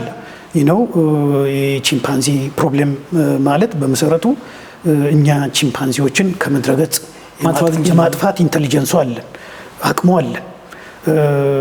አሁን ቺምፓንዚ ፕሮብሌም እኛ ላይ አፕላይ ሊያደርግ ነው። ይህም የሚሆነው መቼ ነው? ሱፐር ኢንቴሊጀንስ ይመጣ ከሂውማን ኢንቴሊጀንስ ኤክሲድ የሚያደርግ ኢንቴሊጀንስ በመጣ ጊዜ ልክ እኛ ቺምፓንዚዎችን ከምድረ ገጽ ማጥፋት የቻልነውን ያህል ሱፐር ኢንቴሊጀንሱ ሂውማኒቲን ከምድረ ገጽ የማጥፋት አቅም ሊኖረው ይችላል። ክሊርሊ ቺምፓንዚዎች እኛ ከምድረ ገጽ እንዴት ልናጠፋቸው እንደምንችል አያውቁ፣ መከላከል አይችሉም። ልክ እንደዛው ሱፐር ኢንቴሊጀንስ በምንደርስ ጊዜ ሂውማኒቲ ያ ሱፐር ኢንቴሊጀንስ እንዴት ሊያጠፋው እንደሚችል ምንም የሚያውቀው ነገር የለም። ቢካዝ ኢንቴሊጀንሱ ከሰው ኢንቴሊጀንስ ኤክሲድ ያደረገ ነው። በጣም ሰፊ ነው እና ማለት ካለብኝ ማለት የምለው ሰዎች በጣም አጥብበው ብቻ እናንተ ይህን ሁሉ እንኳን ዲስከስ ስናደርግ በቢዝነስ ርዕስ ውስጥ ሆነን ነው። ግን ኤክስፕሎር ቢያደርጉ ሰዎች ፊልዱም ላይ ያሉ ሰዎች ይሄ ነገር ገቨርን መደረግ አለበት ምናምን ያለ የሁሉም ሰው ድምፅ መሰማት ያ ኢንፍሉዌንስ አድርጎ ፖለቲከኞችንም ቴክኖሎጂው ላይ ያሉትን የሚያሯሩጡትን ሰዎች ባላንስድ በሆነ መንገድ እንዲሄዱ ማድረግ ይገባል እና ይህንን ልጠቀስ በጣም ጥሩ ፖይንት ነው። ምክንያቱም አሁን ሀገራችን ውስጥ የተለያዩ የሚነሱ ጉዳዮች አሉ፣ መነሳት አለባቸው እንደ ሀገር። ግን ኤአይም ከአሁን ካለውና ወደፊት በትልቁ ከሚመጣው ነገር አንዱ ሆኖ ሰዎች ግምት ውስጥ አስገብተው ከመነጋገር አይደል የሚጀምረው። መነጋገር ኮንቨርሴሽን ያስፈልጋል። ናሽናል ዲያሎግም ሊያስፈልግ ይችላል። ትልቅ ነገር ነው። ስለዚህ ሀገራችን ከሌሎች ጋር እኩል የምትሆንበት ወይም ልትበልጥ የምትችልበት ፕሮዳክቲቪቲ ወይም የሀገር ሀብት እና የሀገር ምርት በጣም ሊበዛ የሚችልበት ነገር ስለሆነ በተለያዩ ከዚህ ቀድመው በመጡ ቴክኖሎጂዎች ተበልጠን ነበረ። ይህ አዲስ ቴክኖሎጂና አዲስ ኢቨንት ስለሆነ በዚህ ደግሞ ወደኋላ እንዳንቀር እንደ ሀገር በደንብ ልነጋገርበት ይገባል ማለት ትክክል ነው። ታንኪዩ ተመልካቾቻችን፣ ዛሬ በአርቲፊሻል ኢንተለጀንስ ወይም ሰው ሰራሽ አስተውሎት ላይ አቶ ከማል ረሺድ የአክሶኖቫ ኮንሰልቲንግ አማካሪ እንዲሁም መስራች ስራ አስኪያጅ ናቸው። ተቀማጭነታቸው በለንደን ነው። ትውልደ ኢትዮጵያዊ እንደመሆናቸው ግን እዚህ እየመጡም ያማክሩናል፣ ይረዱናል። ተመልካቾቻችንም ከዚህ ጥሩ ግንዛቤ አግኝተዋል ብለን እንገምታለን። እናመሰግናለን። ታንኪዩ